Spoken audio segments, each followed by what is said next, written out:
Clara Whitmore did not beg. When the woman at the mercantile counter slid her coins back across the wood and said, "We don't serve women like you here," Clara picked up every last cent, looked the woman dead in the eye, and walked out without a single word. She stood alone on the dirt street of Willow Creek, Colorado, with one suitcase, one letter, and not a single soul willing to speak her name with kindness. She was 28 years old, and every person in that town had already decided she was nothing. If this story moved something in you, please subscribe to our channel and hit that notification bell so you never miss what comes next. Drop your city in the comments below. I want to see exactly how far this story has traveled.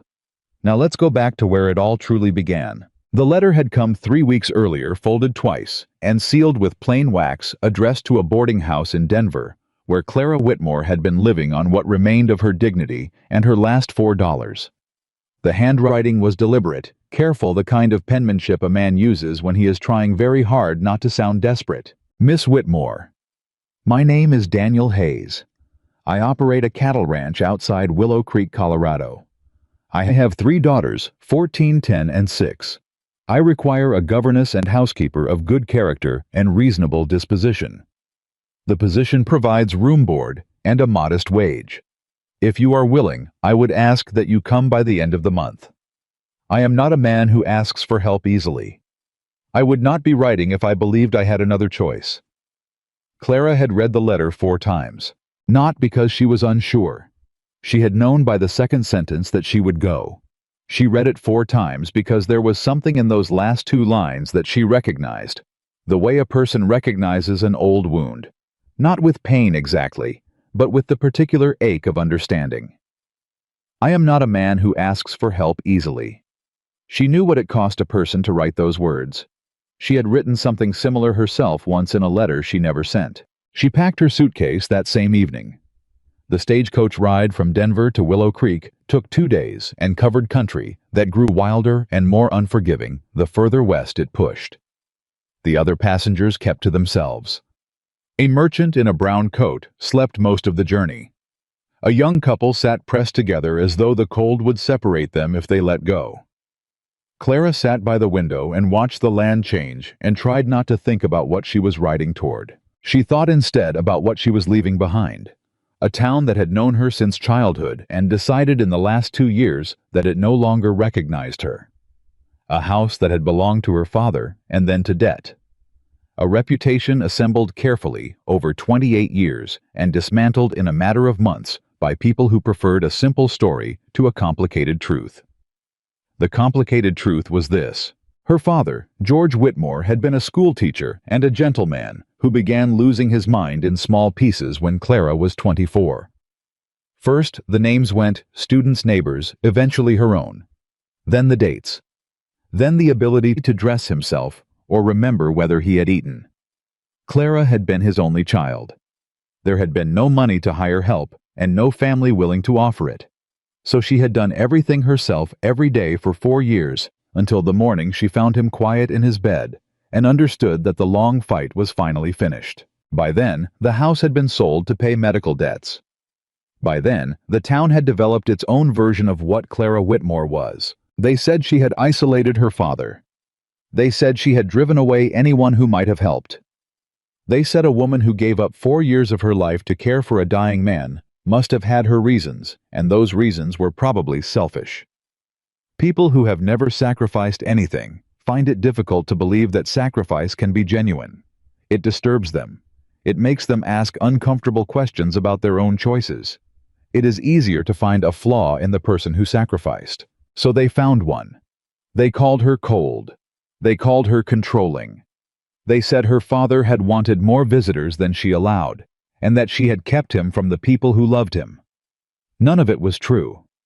But truth, Clara had learned, was less durable than rumor in a small town. She arrived in Willow Creek on a Tuesday morning in late October, stepping down from the stagecoach onto a street that smelled of coal smoke and coming winter. The sky was low and gray.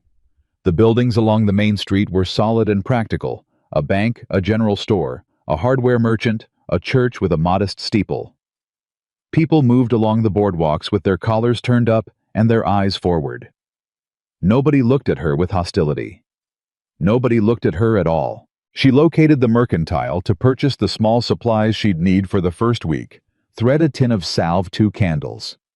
It was when she set her coins on the counter that the woman behind it, broad-shouldered and confident in the way of someone who had never been looked through, studied her face for a long moment. "You'd be the woman Hayes sent for," the woman said. It was not a question. "I'd be Clara Whitmore," Clara said. "Yes, ma'am." The woman's expression shifted into something that was almost pity, and not quite. You know what people are saying." "I expect I'll find out," Clara said. "They're saying Daniel Hayes has lost his good sense," the woman said, sliding the coins back across the counter. "And they're saying the woman he sent for is the kind who makes herself necessary, the kind who works her way into a situation and doesn't let go." Clara looked at the coins. She looked at the woman. "I was hired to care for 3 children and a household," she said quietly. "That's what I intend to do." "That's what they all intend," the woman said. Clara picked up her coins. She walked out. She stood in the street for a moment with the cold pressing against her coat and took one long, steady breath. Then she located the livery stable arranged for a wagon to take her out to the Hayes property and spent the 40-minute ride watching the land open up around her into something vast and indifferent and in its own severe way beautiful. The Hayes Ranch emerged from the flat landscape as a collection of structures that had clearly once been well maintained and were now holding themselves together through stubbornness alone. The main house was large, 2 stories built from good timber, but the porch railing had a broken section someone had propped back into place without repairing it. The barn beyond needed paint. A fence line to the east had 3 posts leaning at angles that suggested they'd been meaning to be fixed since summer. But the yard was swept. Someone was keeping the yard swept. Clara noticed that. The wagon had barely stopped when the front door opened and a girl appeared on the porch. 6 years old maybe, with dark hair in 2 uneven braids and a serious expression far too large for her small face. She stood at the top of the porch steps with her hands clasped in front of her and studied Clara with the direct, unblinking assessment that only very young children and very old people still permit themselves. "Are you the new lady?" the girl asked. "I'm Clara Whitmore," Clara said, stepping down from the wagon. "Are you Rose?" The girl's eyes went wide. "You know my name." "Your father told me about you in his letter," Clara said. "He said you were 6 years old and that you were the one who named the ranch's 3 barn cats." Rose descended 2 steps. "He told you that?" "He did. Their names are Cornbread Button and General Sherman," Rose said, with the gravity of someone conveying important intelligence. "General Sherman is the mean one." "I'll remember that," Clara said. She heard the door open again behind Rose.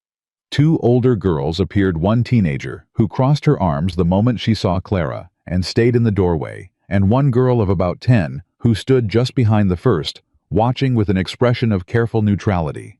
"Emma," Clara said, looking at the teenager. "And Lily." Neither of them spoke.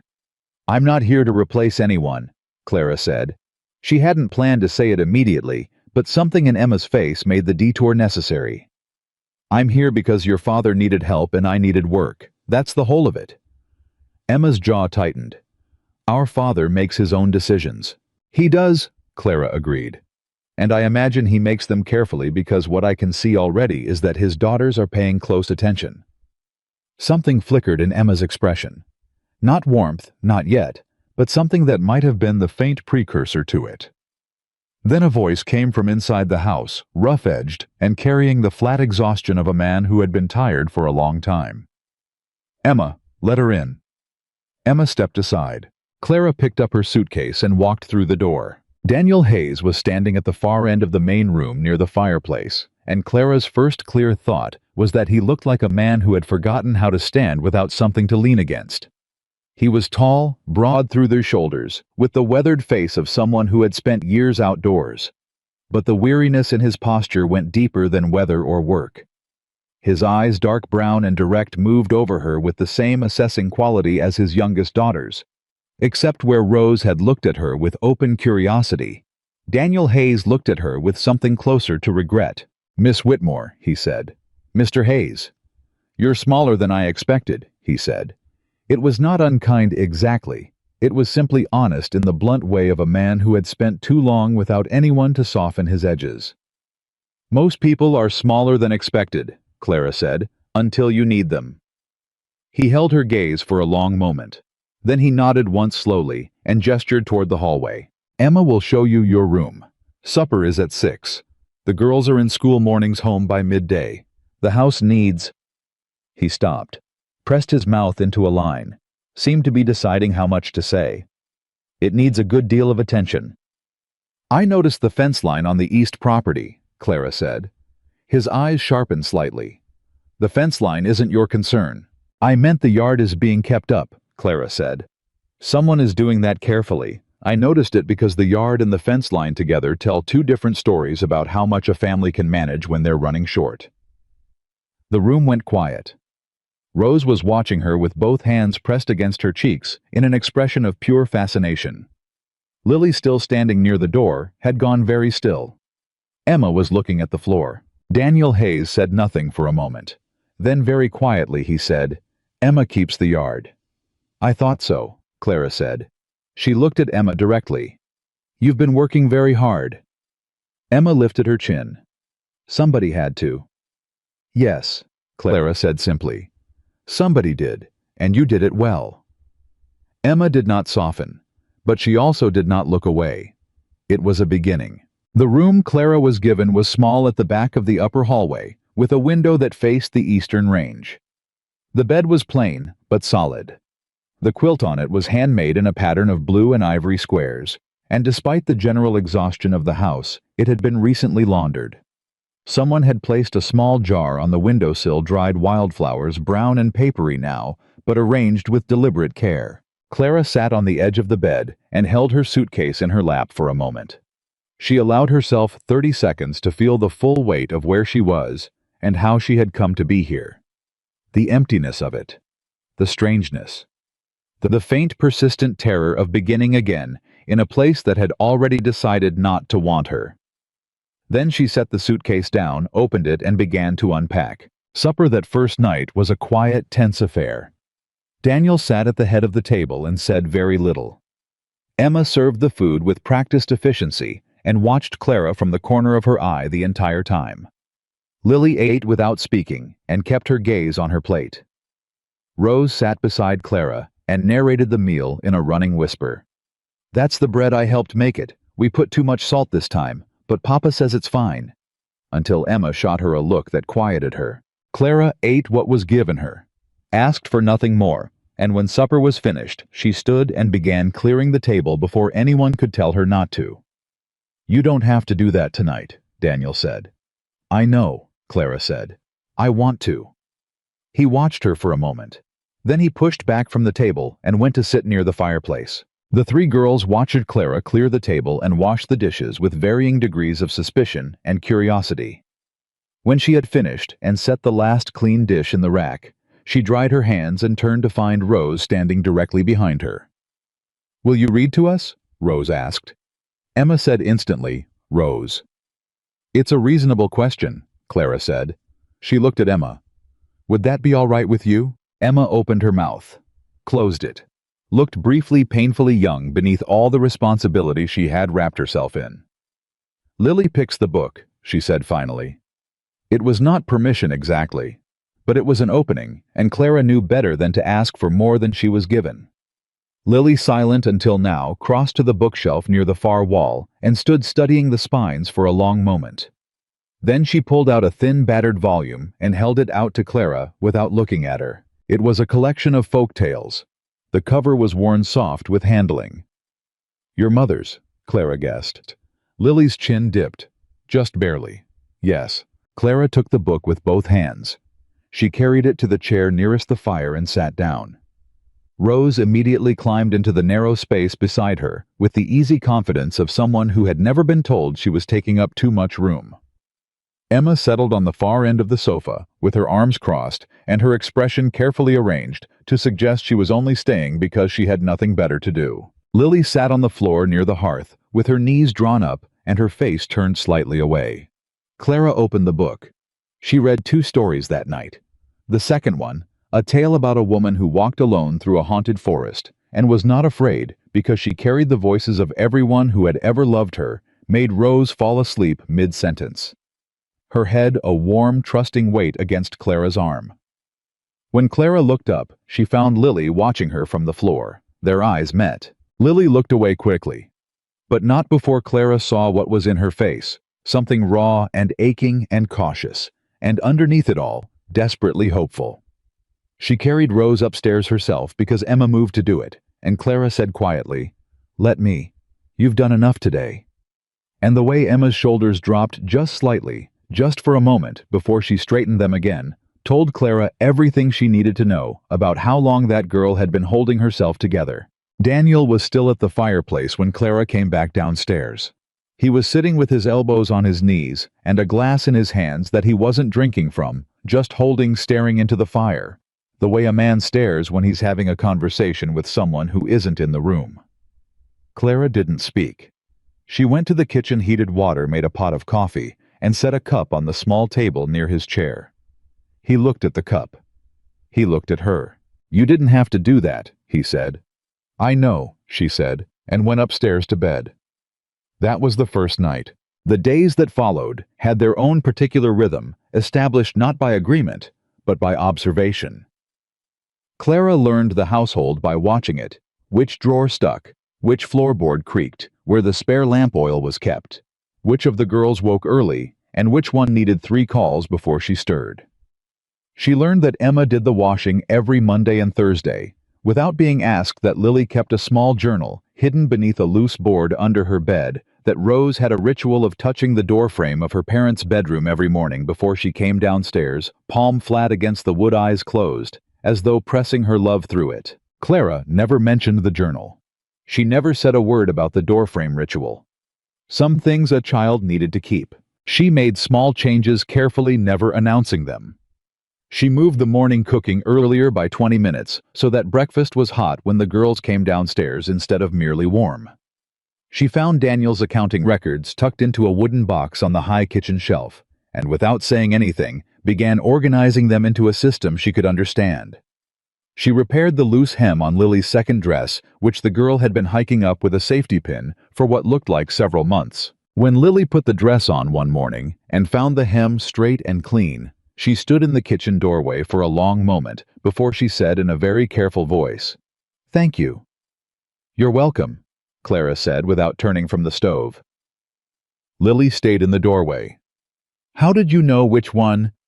"It was the only dress you never wore on the days it rained," Clara said. "When the ground was wet and muddy, you wore the blue one. The hem on the gray one was harder to manage in mud." Another silence. "You watch us," Lily said, not accusing, observing. "I pay attention," Clara said. "There's a difference. Watching is looking for something to use. Paying attention is looking because you care what you see." She heard Lily exhale a slow, complicated breath, and then the soft sound of the girl sitting down at the kitchen table. "My mother used to say something like that," Lily said. Clara set the wooden spoon down carefully. She turned around. Lily was looking at the table. Her jaw was tight in the particular way of someone working very hard to keep their face from showing something. "Would you tell me about her?" Clara asked. "If you want to, you don't have to." The kitchen was very quiet.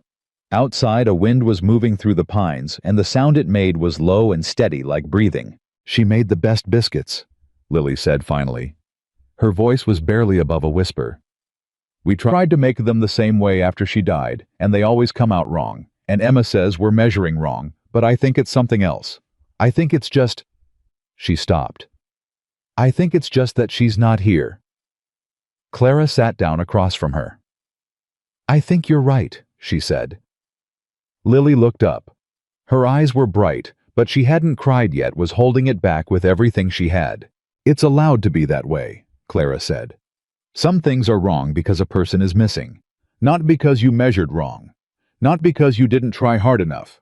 Just because there's a hole where someone used to be, and the biscuits know the difference."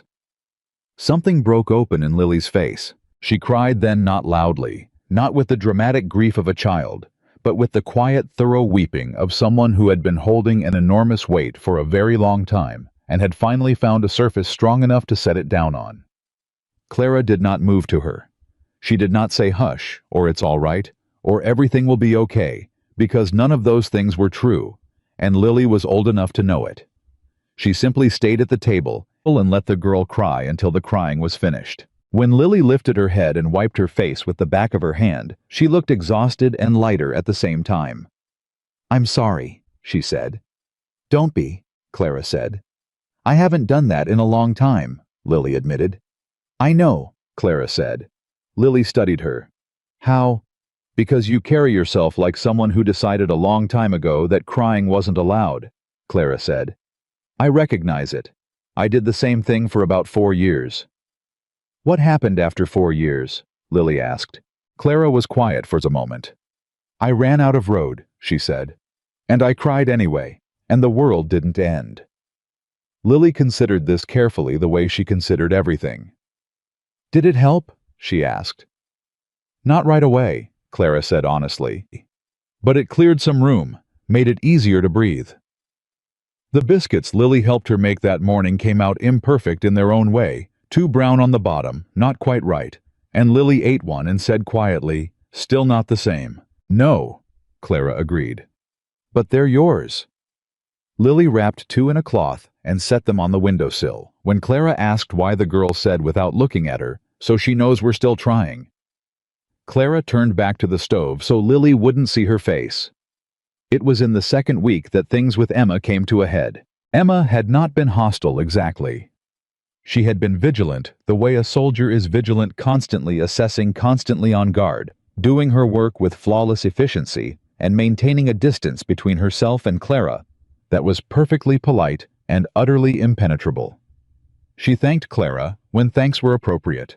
She answered questions with complete sentences. She gave no opening whatsoever. Clara did not try to force one. What happened instead was that Clara found Emma at 4:30 in the morning. She had come downstairs for water and found the kitchen lamp already lit and Emma at the table with her father's account ledger, open a piece of paper covered in careful numbers beside it, and the look on her face of someone trying to solve a problem that had too many variables.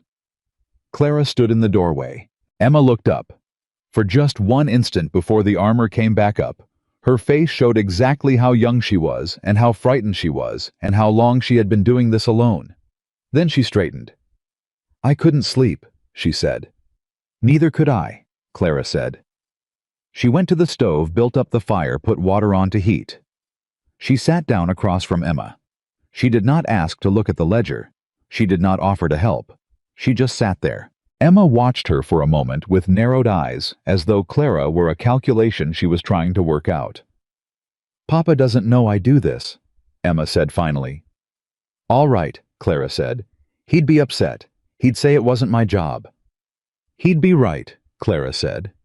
Emma's jaw tightened. "Then why aren't you telling me to stop?" "Because telling you to stop without offering you something better would just mean the worry doesn't go away," Clara said. "It just goes back to living inside you with nowhere to put itself. That seems worse." Emma stared at her. "I've been looking at the accounts," Clara said, carefully neutral. "The family's financial situation. I've been organizing the records. You don't have to keep doing this alone." "It's my family," Emma said. "It is," Clara agreed. "And it's also your father's family. And you're 14 years old, Emma." "My mother was 15 when she started running her family's household," Emma said. "I know," Clara said. "And I imagine she was remarkable. I also imagine she didn't want this for you." The words landed. Emma looked down at the ledger. Her hands, Clara noticed, were trembling very slightly, just the fingers, just barely, before she pressed them flat on the table. "I'm scared," Emma said, very quietly, as if the admission cost her something.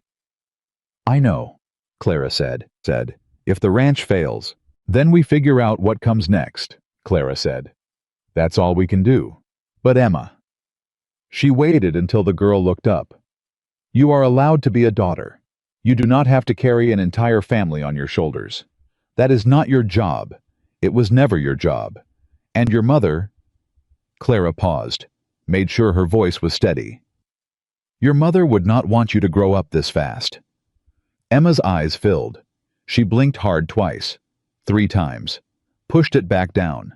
"You don't know what my mother would want," she said. "No," Clara agreed. "But I know what your father wants, because he hired a stranger to come out here rather than let you carry this alone any longer. That was him trying to give you some of your childhood back." The kitchen was very still. The water on the stove began to whisper, not yet boiling, just beginning to move. Emma looked at the ledger.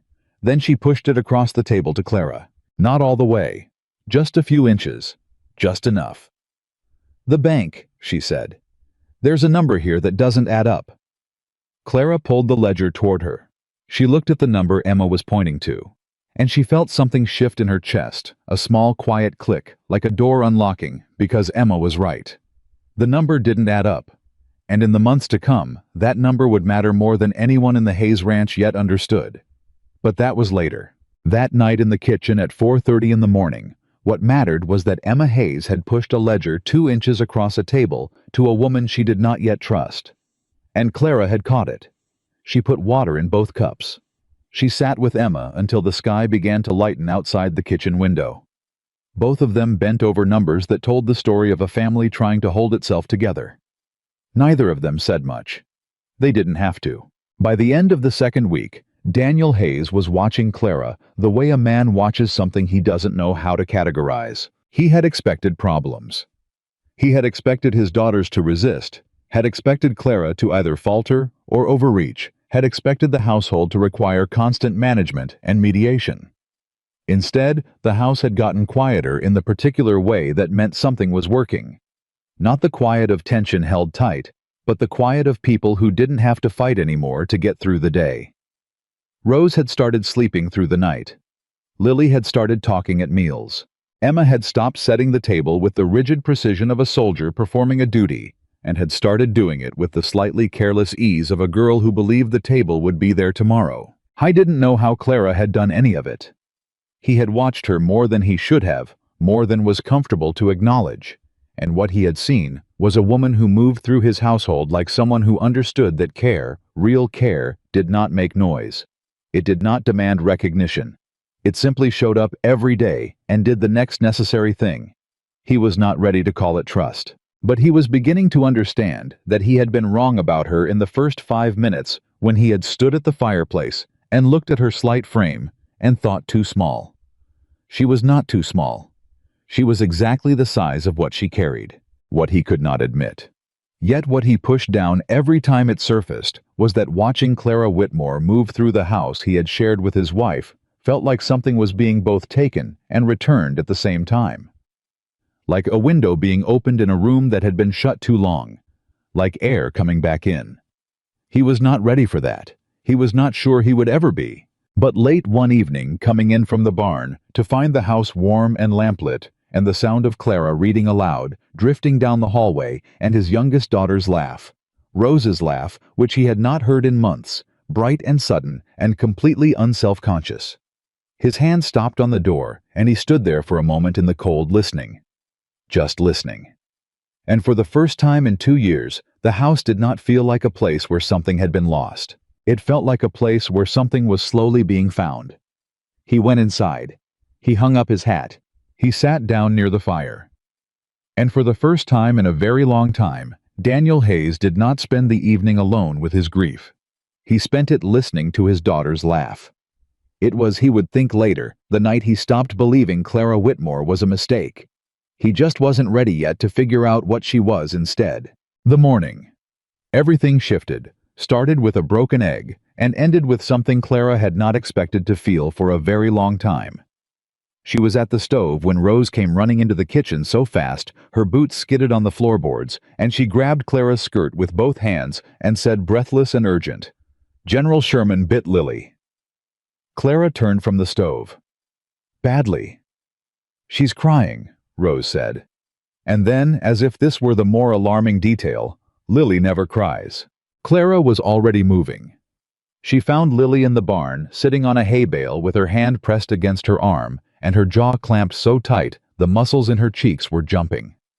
The scratch wasn't deep, barely worth a bandage, but Lily's eyes were red, and her breathing was the careful, controlled kind that meant she had been crying and had stopped and was determined not to start again. "Let me see," Clara said. Lily held out her arm. Clara cleaned it, wrapped it, tied it off with a neat knot. Then she sat down on the hay bale beside her and did not say anything.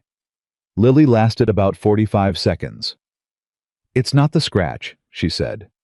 "I know," Clara said. "It's—" Lily stopped, started again. "Mama used to come to the barn with me. When I was scared of General Sherman, she used to stand right there." She pointed to a spot near the far wall. "And she'd say, 'Lily, that cat is only mean because nobody ever taught him to be kind.' And then he'd let her pet him. He'd just let her. Every time." Clara did not say anything. "He doesn't let anyone pet him anymore," Lily said. The words came out quiet and stripped of everything except the bare truth in them. "Not since she died."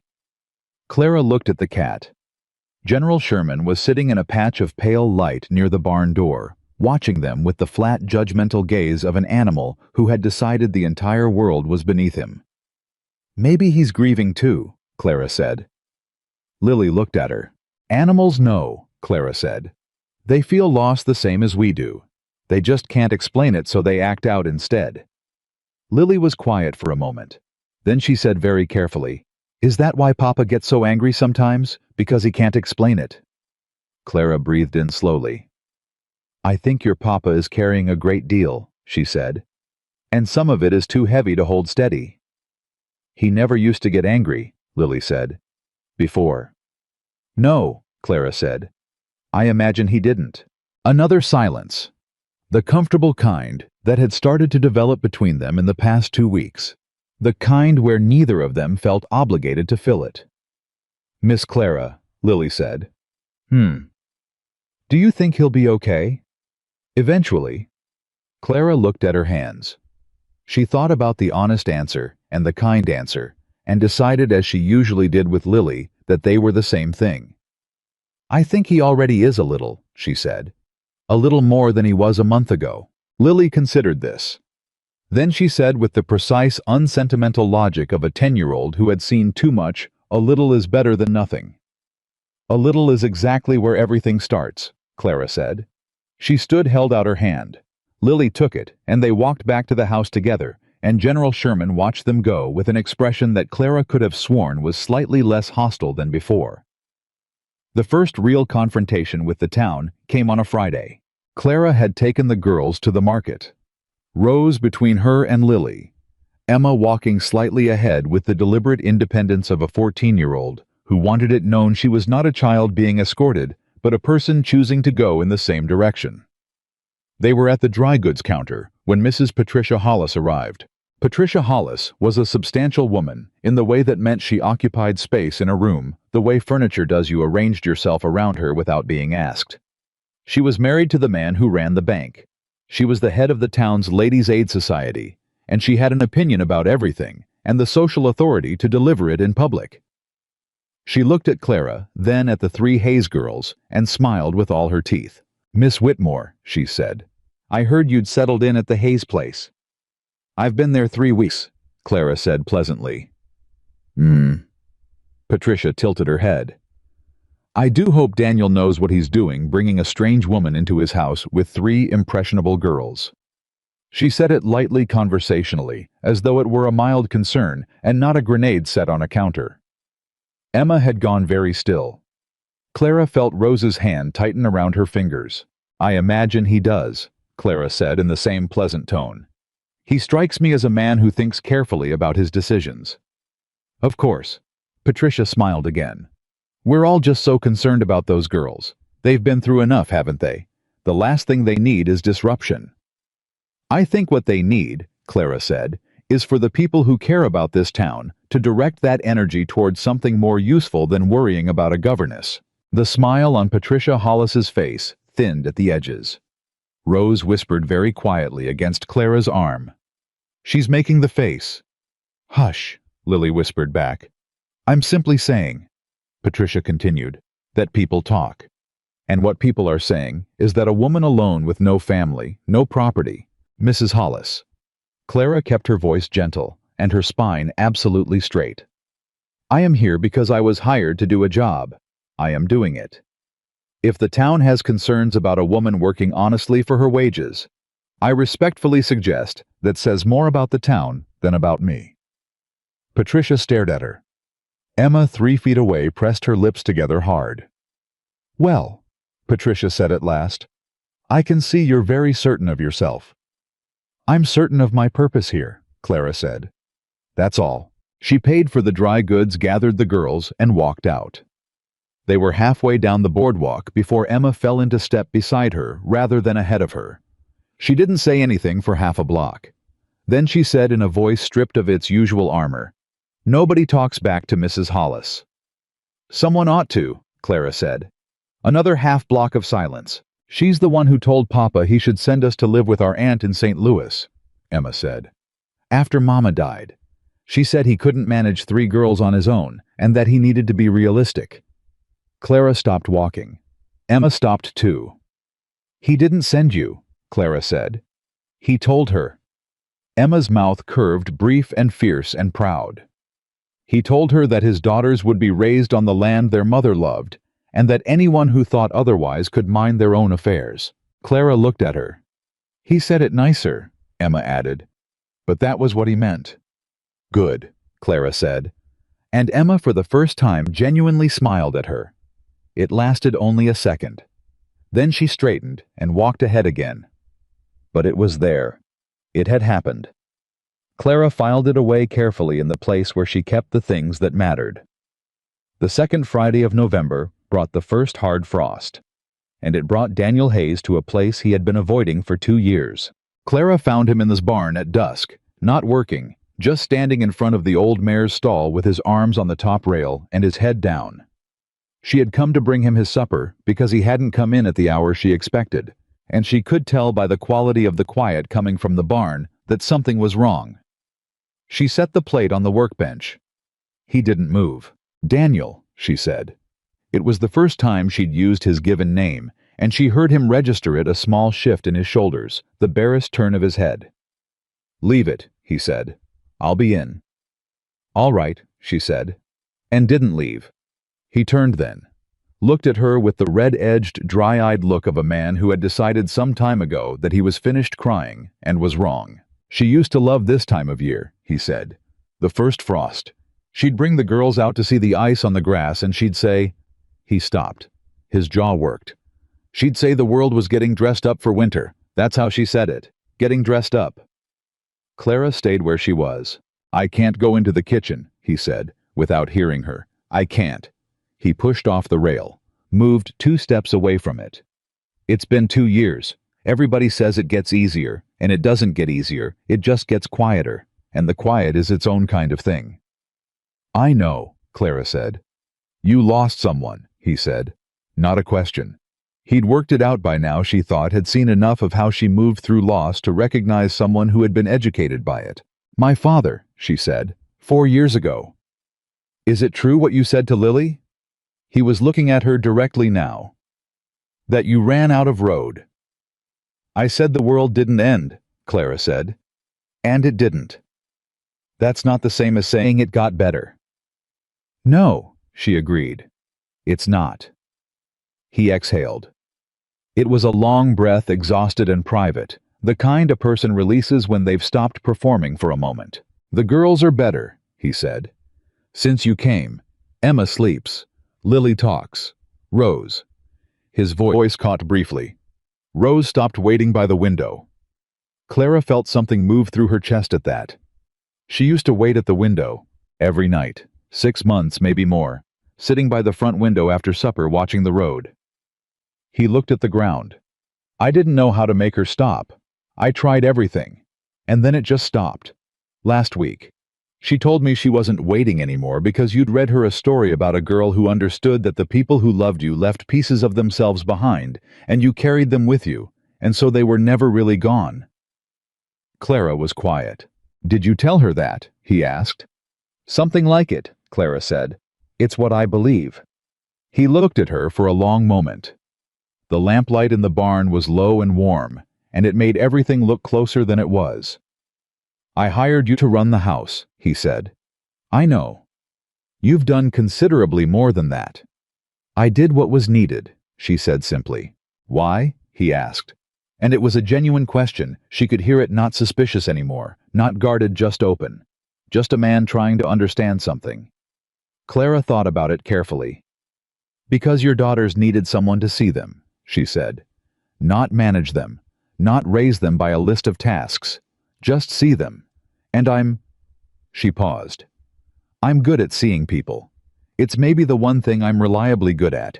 Something shifted in his face. A complicated thing like weather moving through.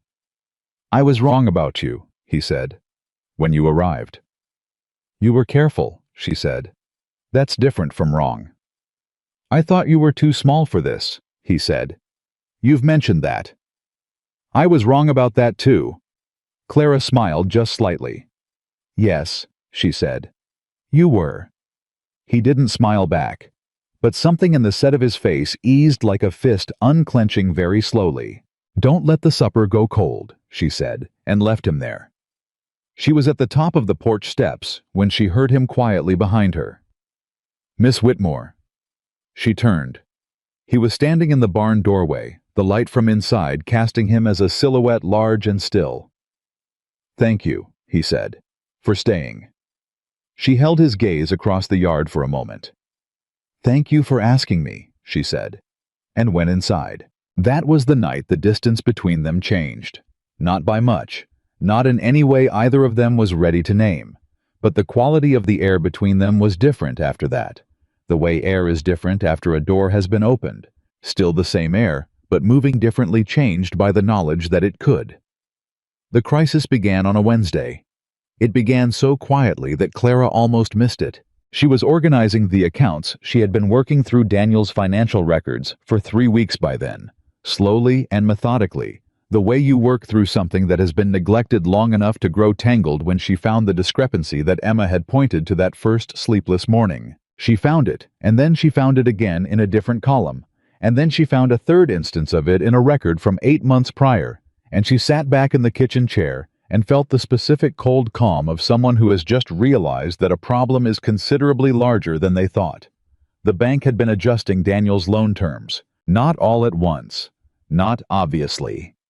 Small changes buried in language designed to be confusing, applied at intervals long enough that a man managing a cattle ranch and raising 3 daughters alone might not notice until the total had compounded into something unsurvivable. She spread the records across the table. She looked at the numbers. She did the mathematics twice. At the rate, the bank had been adjusting the terms. Daniel Hayes would face a debt he could not repay by the following spring. The property would be at risk. The ranch that had been in his family for 30 years, that his daughters had been born on, that held the last physical space where their mother had lived, would be gone. She stayed at that table until midnight. She didn't tell anyone. Not yet. Not until she was certain. But that night, lying in the small room with the eastern window and the dried wildflowers on the sill, Clara Whitmore stared at the ceiling and understood that this was why she was here. Not just to heal the family. Not just to get the girls through winter. She was here because something was coming, and she was the only one who could see it yet.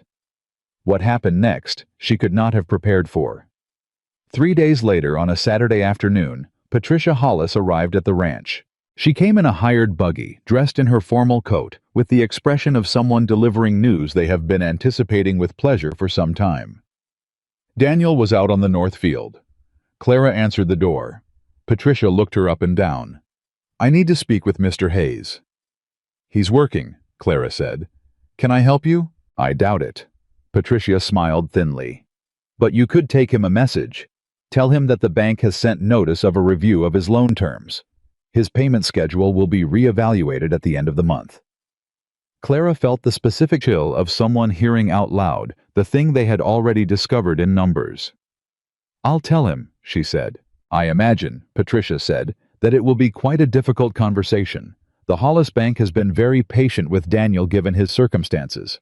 But patience has limits. So does everything, Clara said. Including what a person can accomplish by delivering distressing news as if it were good news. I'll make sure Mr. Hayes receives your message." Patricia's eyes narrowed. "You're very sure of your place here, aren't you?" "I'm sure of my purpose," Clara said. Exactly what she'd said at the market. Steady, clear. "Good afternoon, Mrs. Hollis." She closed the door. She stood with her back to it for exactly 3 seconds. Then she went to find Daniel. She found him at the fence line on the north field. The broken posts, the ones she'd noticed the first day, and he was finally repairing them. She waited until he'd driven the last nail on the post he was working before she said his name. He turned. She told him directly, plainly, without softening it. The bank's notice, the review. What she'd found in the records. All of it. He went very still while she talked. When she finished, he said nothing for a long moment. His hands were around the fence post. His knuckles were white. "How long has this been happening?" he asked. "The first adjustment I can document is 14 months ago," she said. 14 months. His voice was flat in the way of someone getting very quiet before getting very loud. "And you found it in the records?" "Emma found the first discrepancy," Clara said. "I traced it back." Something moved across his face, something fierce and complicated. "This is Hollis," he said. "Gerald Hollis. He's been trying to get this property since before my father died. He wanted to consolidate the valley land, and my father wouldn't sell and I wouldn't sell, and—" He stopped, pressed his palm against the fence post. "If he controls the banknote, he doesn't have to buy it. He just waits." "Yes," Clara said. "I have to fight this." "Yes," she said again. "You do." "I don't know if I can," he said, and it came out raw and unguarded in the way of a man who has been holding that sentence inside him for a very long time. "You don't have to know if you can," Clara said. "You just have to start." He looked at her. "I found 3 additional records that support a case for unfair modification of the loan terms," she said. "I believe there's documentation that the bank violated the original agreement. But to pursue it, you'll need a lawyer, and you'll need people in this town willing to stand with you, and that means you're going to have to stop handling all of this privately and let your neighbors see what's happening." "You want me to go to the town," he said. "I want you to let the town come to you," she said. "There's a difference. You've been suffering privately for 2 years, Daniel. You've been letting this family go through loss and now financial crisis without asking anyone for help because you think that's what strength looks like." She held his gaze. "It isn't." The wind moved across the field between them. A muscle jumped in his jaw. "My wife used to say something like that," he said quietly. "She sounds like she was a wise woman." She was. He exhaled. "All right. What do I need to do?" And just like that, simply without ceremony, they began to plan. They worked at the kitchen table that night after the girls were in bed. Clara with the records spread before her, and Daniel across the table with a legal pad and a pen, and for 3 hours they worked through every document, every date, every discrepancy. Clara had found building a picture of what Gerald Hollis's bank had done over 14 months. It was 11 o'clock when Emma appeared in the kitchen doorway in her nightgown. She looked at the table. She looked at her father. She looked at Clara. "I knew something was wrong," she said. "Emma," Daniel started. "I'm not leaving," she said. Not defiant, just certain. Daniel looked at Clara. Clara said, "She found the first number, Daniel. She's been knowing something was wrong for longer than either of us." His jaw tightened. Then he pulled out the chair beside him. Emma crossed the kitchen and sat down. She looked at the records, and her face went through several things very quickly, and then she looked at her father and said, "He's been doing this on purpose." "Yes," Daniel said. "What are we going to do?" And Daniel Hayes, who had been carrying everything alone for 2 years, looked at his oldest daughter across the kitchen table with the account records spread between them and said, "We're going to fight." Emma nodded slowly. "Good," she said. "I'll help."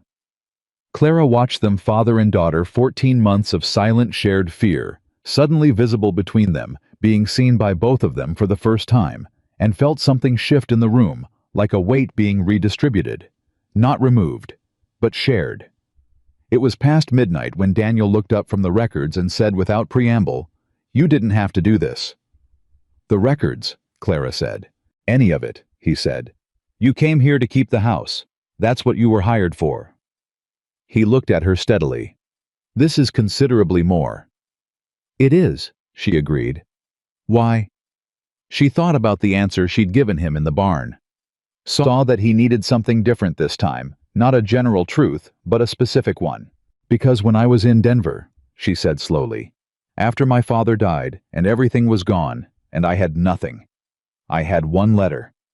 From a man I'd never met who said I would not be writing if I believed I had another choice. And I understood exactly what that cost him. Because I knew what it cost to write something like that." She paused. "I came because of that sentence. Because someone who knows the cost of asking for help and asks anyway deserves someone who shows up all the way." The kitchen was very quiet. Daniel looked at her for a long time. "All the way," he repeated.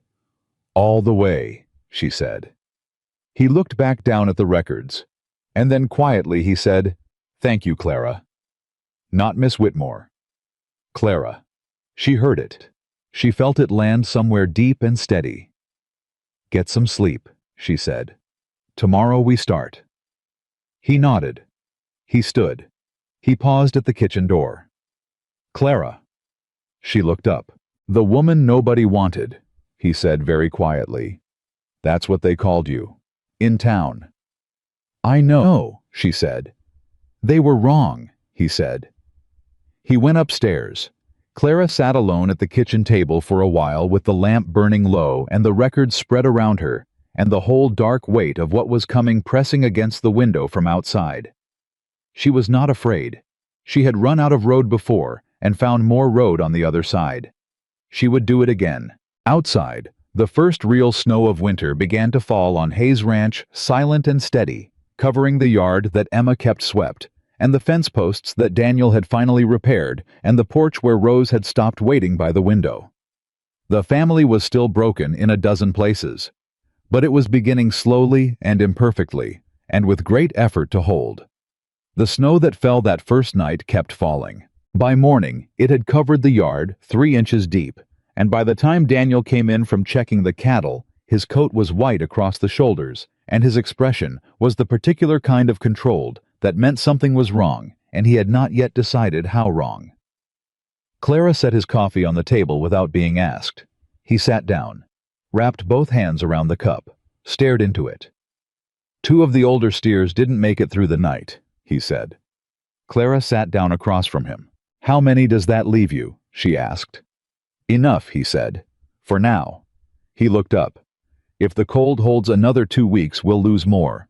The hay supply is lower than I'd like, and buying more will cost money.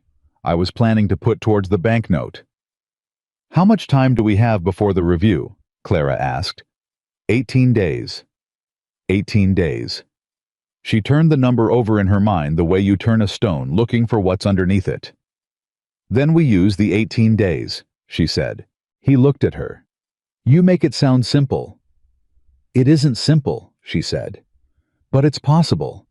Those are different things." Emma appeared in the kitchen doorway, already dressed. Her dark hair pulled back her face, carrying the careful alertness of someone who had heard the number 18 days through the wall and was calculating what it meant. "The Larkin family," she said without preamble. "They've had trouble with the bank before. Mr. Larkin told Papa 2 years ago that Gerald Hollis changed terms on his mortgage without proper notice.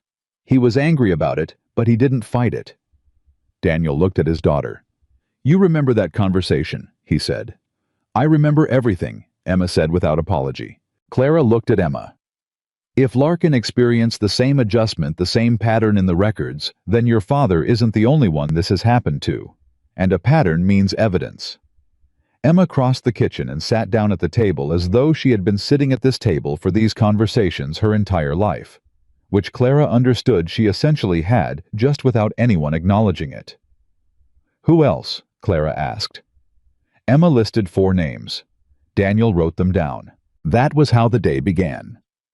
By mid-morning, Clara had organized the records into 3 categories: the original loan terms, the documented adjustments, and the dates on which those adjustments had been made without written notice to Daniel. She had been careful. She had been thorough.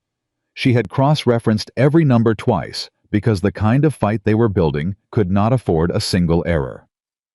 Daniel had ridden out to see Jim Larkin. He came back 2 hours later with the look of a man who has had a suspicion confirmed and is not sure whether to feel vindicated or horrified. Larkin showed me his records, he said, pulling off his coat. Same pattern. 18 months ago they adjusted his rate. He paid it because he thought he'd misread the original agreement. He blamed himself. He didn't misread it, Clara said. No, he didn't. Daniel set his hat on the hook by the door with a controlled deliberateness that was louder than anger. Hollis has been doing this for years, not just to me, at least 3 families in this valley. We need those families to stand with you, Clara said. They're scared, Daniel said. Larkin said he'd think about it, which means he's scared. People who are scared need to see that someone else went first, Clara said. If you go to the lawyer, if you file a formal challenge, others will follow. But somebody has to go first. Daniel looked at her steadily. I know who has to go first. Yes, she said. You do. He nodded once slowly. Then let's get me ready. What followed was 3 days of preparation that Clara would remember later as some of the most precise and exhausting work she had ever done. She organized documents. She drafted summaries of the discrepancies in language clear enough for a lawyer to use and plain enough for a judge to understand. Daniel rode into town twice and came back each time with new information names, dates, a conversation with a land records clerk who had quietly confirmed that 3 other properties in the valley showed similar adjustment patterns in the county files. Lily, who said little but missed nothing, began keeping a handwritten log of every name, date, and figure that moved through the kitchen table discussions. She did it without being asked. She did it with the focused, meticulous attention of a girl who had realized that she could not fix her family's pain, but she could at least make sure nothing important was lost.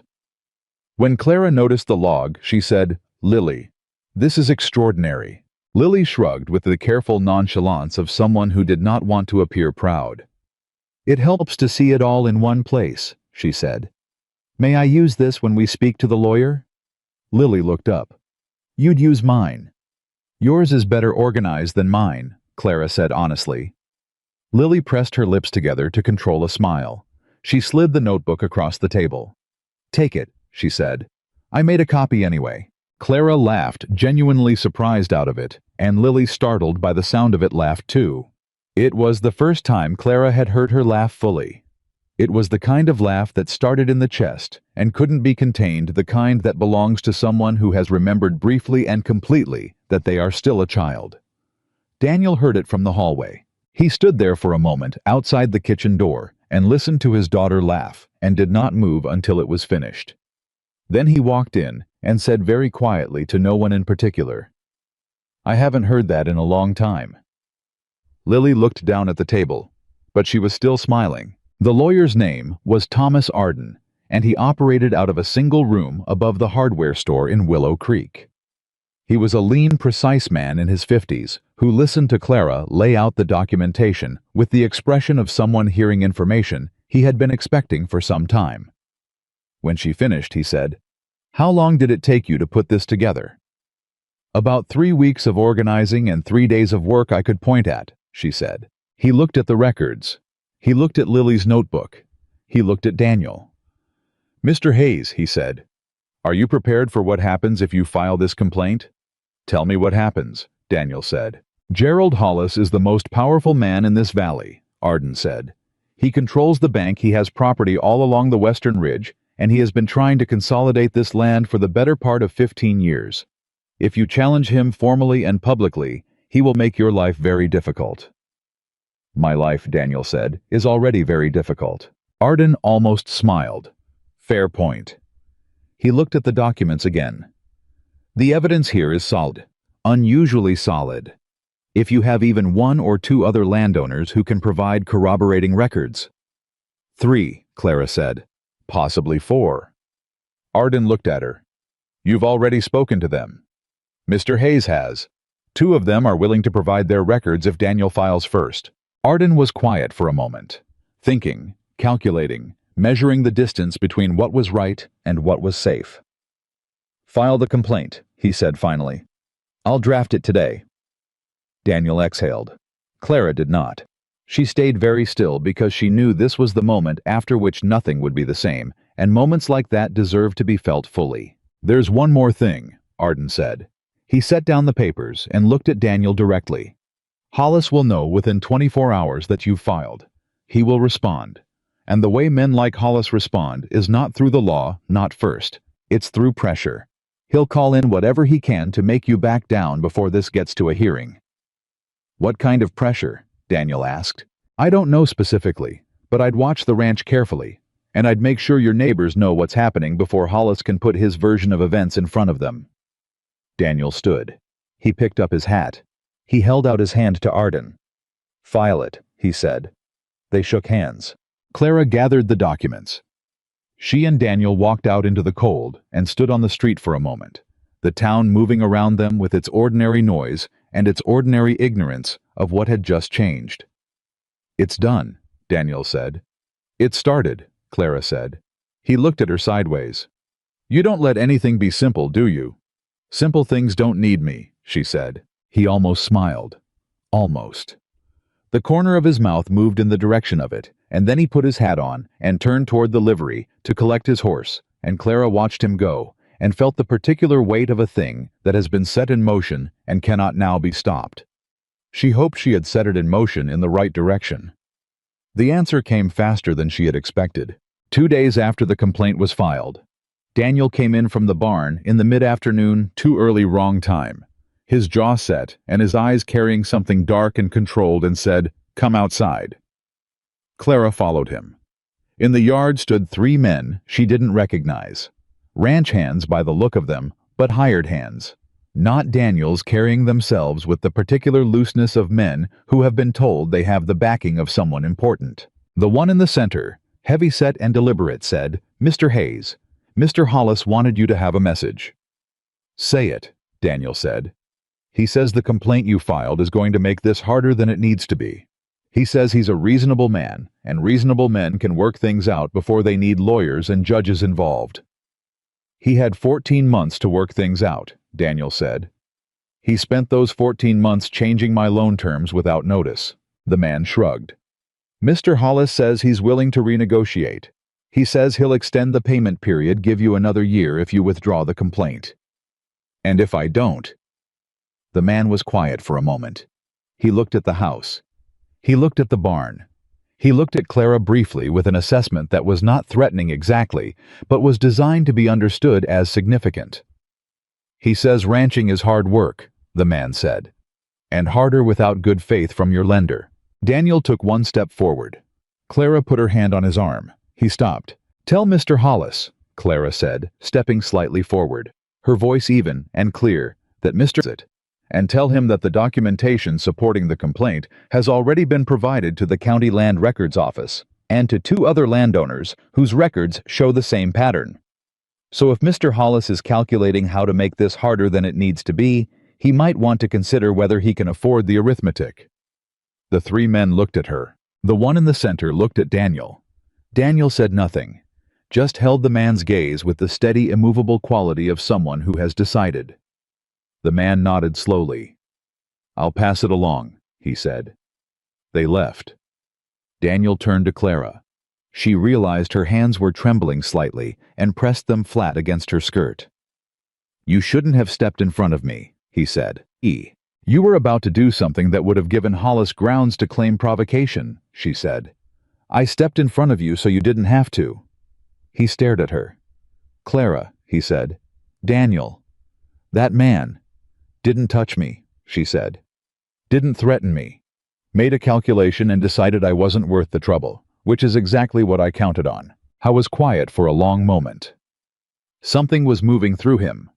Frustration and gratitude and something else, something harder to name. "You can't keep doing that," he said. "Doing what?"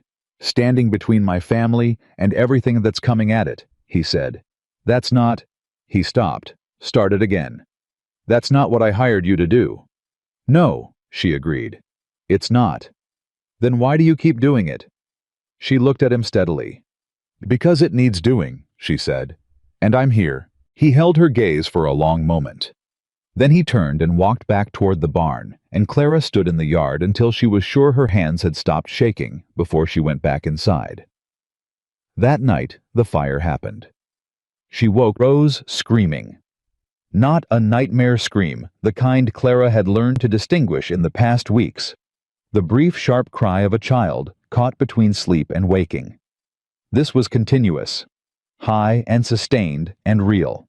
Clara was out of bed and in the hallway before she was fully awake. The smell hit her first. Smoke. She moved fast down the hall, pushing into the girls' room, found Rose standing on her bed screaming and pointing at the window, and looked where she was pointing and saw the orange light coming from the direction of the barn. Emma. Clara had the girl's arm moving her. Lily, get up, both of you. Get your coats. Go out the front door and stay on the porch. Do not go toward the barn. Go now. Emma was already moving, already pulling Lily by the hand, already the soldier she had trained herself to be. Clara ran downstairs. Daniel was already outside. She could hear him shouting across the yard. Then another voice, one of the ranch hands who slept in the bunkhouse, and the specific panicked sounds of animals that smell fire. She grabbed the large water bucket from beside the kitchen stove, then the one from the porch. She ran. The barn's east wall was burning. Not the whole structure, not yet, but the fire had a hold on the dry wood above the hay storage, and it was moving with the deliberate, terrible patience of something that knows it has time. The ranch hand, a young man named Will, who had been with Daniel for 2 years, was passing buckets from the trough. Daniel was on the ladder against the barn wall, throwing water at the highest point of the flames. Clara joined the line without being asked, passing and filling her arms, burning her eyes streaming, not thinking past the next bucket. Rose appeared at the edge of the yard. "I told you to stay on the porch," Clara called. "I brought the kitchen buckets," Rose said, holding them up with both hands, entirely serious, entirely focused. Clara almost stopped breathing with something that was not quite love and not quite terror, and was very much both. "Good girl," she managed. "Go back to the porch." Rose went. They fought the fire for 40 minutes. It was not the barn they saved.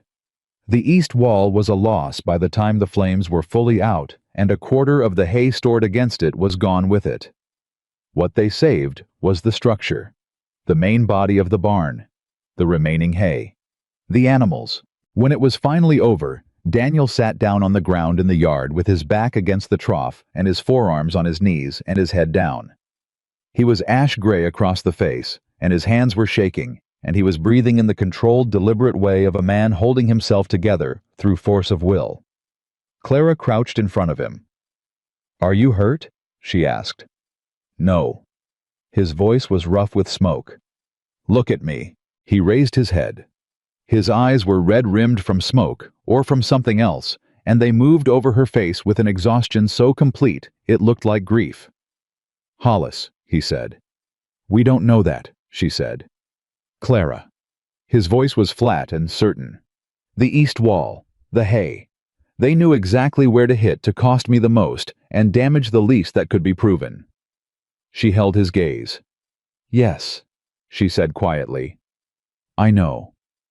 "He's telling me to back down." "Yes. He burned my barn to tell me to back down." She stayed crouched in front of him. She did not offer comfort that wasn't real. She did not tell him it would be all right because she didn't know if it would be. "What do you want to do?" she asked. He looked at her for a long moment. The yard was dark and smelled of smoke.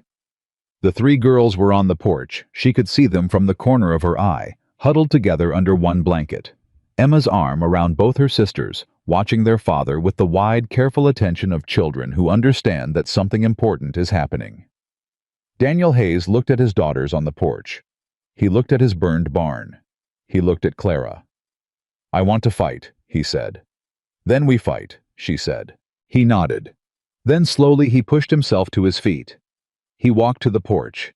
He sat down on the top step, and Emma moved without hesitation and pressed against his left side, and Rose climbed into his lap with the complete trust of a child who has never doubted her father's arms, and Lily sat close on his right and leaned her head against his shoulder. Clara stood at the edge of the yard and watched the Hayes family hold on to each other in the dark. Something tight and private moved through her chest. She had not felt she belonged anywhere in a very long time. She was beginning carefully, and with great caution, to wonder if that was changing. She turned away to give them privacy. She had things to do. She went inside and heated water and made coffee, and got out the salve and clean cloth for anyone who needed their hands looked at. She was calm and methodical because someone needed to be, but her hands at the sink shook for a little while longer. The morning after the fire, Clara did 3 things before breakfast. She rode into town. She went to see Thomas Arden, and she told him about the fire, the timing, the east wall, the hay, all of it, in the same careful, organized way she'd laid out the financial records, and watched him listen with the expression of a man who is filing information and making decisions simultaneously.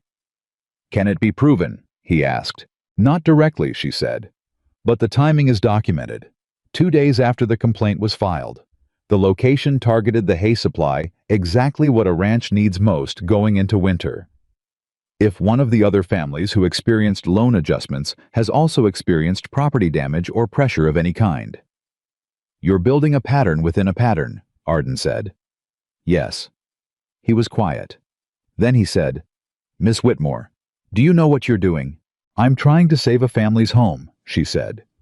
"You're taking on Gerald Hollis," he said, "which is something most men in this county have declined to do." "I've noticed," she said. "Why are you doing this?" He was not challenging her. He was genuinely asking with the careful curiosity of a man trying to understand what he was working with. Clara thought about the question. About the answer she'd given Daniel in the kitchen, the one about the letter, and the cost of asking for help. She thought about whether that was the whole answer. "Because I know what it looks like when a family is trying to hold itself together," she said finally. "I know what it costs. And I know that the people who do it quietly, who don't ask for help because they think it's weakness, are the ones who get taken advantage of. Because the people doing the taking know that quiet, dignified people won't make noise, won't fight back." She met Arden's eyes. "I'm making noise." Arden held her gaze for a long moment. "All right," he said. "Then let's make sure it's loud enough." She was back at the ranch by mid-morning.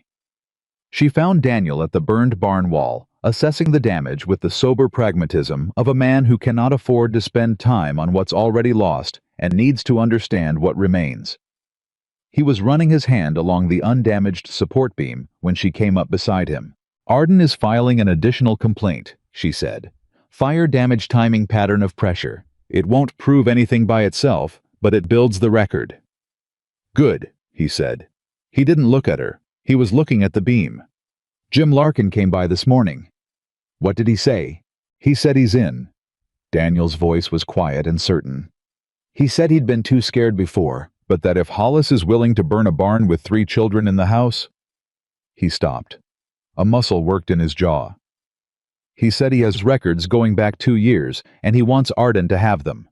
Clara was quiet. "Robert Cobb, too," Daniel said. "He came right behind Larkin. And Martha Hale, she's a widow on the West Ridge, lost her husband 3 years ago, been fighting the bank on her own ever since. She heard about the fire, and she drove herself here at sunrise." "How many is that?" Clara asked. "With me," Daniel said. 5. 5 families. 5 sets of records. 5 people willing to stand up in the same direction. It was not enough to guarantee anything, but it was enough to make something undeniable. Daniel turned and looked at her, then really looked at her the way he had begun doing in the past few days, directly without the buffer of careful distance he'd been maintaining since October. "People keep asking me," he said, "how a woman nobody in this town wanted to know ended up being the one holding this whole thing together." "What do you tell them?" Clara asked. "The truth," he said. "I tell them she was the only one paying attention." Clara held his gaze. "Daniel," she said. "The bank review is in 11 days. "I know. We're not finished," she said. "I know that too." He held her eyes. "But Clara." He said her name the way he'd started saying it, not as an address, but as a kind of arrival. "Whatever happens with the bank, whatever happens with Hollis." He paused. Let the words settle. You changed things here. Before any of this. You changed things, and I want you to know that I know it." Clara looked at him steadily. She was not going to cry. She was not that kind of woman, or she had decided a long time ago that she wasn't, and she held to that decision now with both hands. "You changed things too," she said. "You wrote a letter to a stranger and asked for help even though it cost you." "It cost considerably less than I thought it would," he said quietly.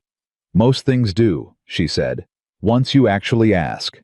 They stood together in the cold outside the burned barn wall, with 11 days between them and whatever came next, and neither of them moved away. It was Emma who found them there. She came across the yard at a dead run, and Clara's heart clenched before the girl even opened her mouth, because Emma Hayes did not run unless something was wrong. "Mrs. Hollis," Emma said, breathless. "She's at the house. She's brought someone with her." "Who?"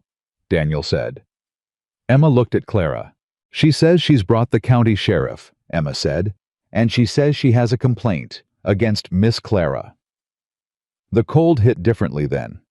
Clara felt it move through her, not fear exactly, but the particular sensation of a trap closing, of someone who has been watching and waiting, finally choosing their moment.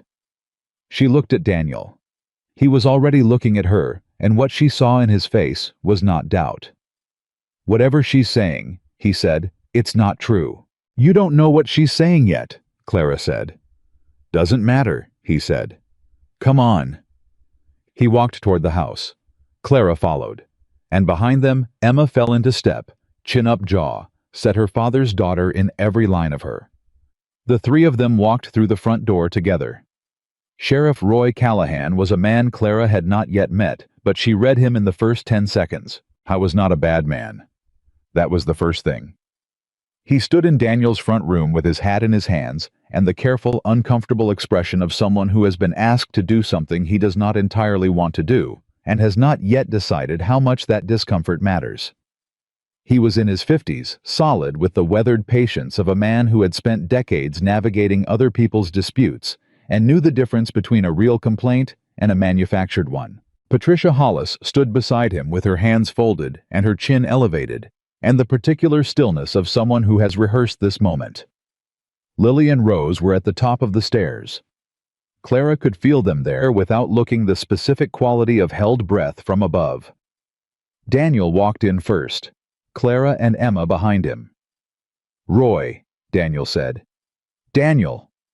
The sheriff's voice was level, neutral. "I'm sorry to come out here like this. I want you to know this wasn't my idea." "Whose idea was it?" Daniel asked. Patricia answered before the sheriff could. "I filed a formal complaint," she said, "against Miss Whitmore." She looked at Clara directly, and there was something in her face beyond social authority, something sharper, something personal. "It has come to my attention that Miss Whitmore has been misrepresenting herself to this household and to this community." "Misrepresenting herself how?" Daniel said. His voice was flat and controlled in the way that Clara had come to understand meant he was very angry and was not yet showing it. "Miss Whitmore told you she was a governess of good character," Patricia said. "She did not tell you that she was dismissed from her last position in Denver under circumstances that raised serious questions about her honesty." The room was very quiet. Clara felt Emma go still beside her. She kept her own face completely even. "What position?" Daniel asked. Patricia produced a letter from her coat. She held it out to the sheriff, who took it with the expression of a man who wished he were somewhere else. "A family in Denver," Patricia said. "The Ashworth family. Miss Whitmore was employed as a caregiver for Mr. Ashworth Sr., who was elderly and unwell. When he died, certain items were found to be missing from the household. Miss Whitmore left Denver shortly afterward." The sheriff looked at Clara.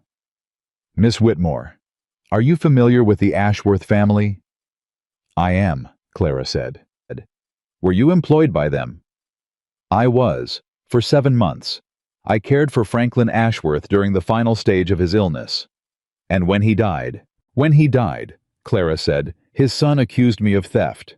He claimed 3 items of value were missing from the household. He did not file a police report. He did not contact a lawyer. He told several people in his social circle what he believed and allowed the story to travel.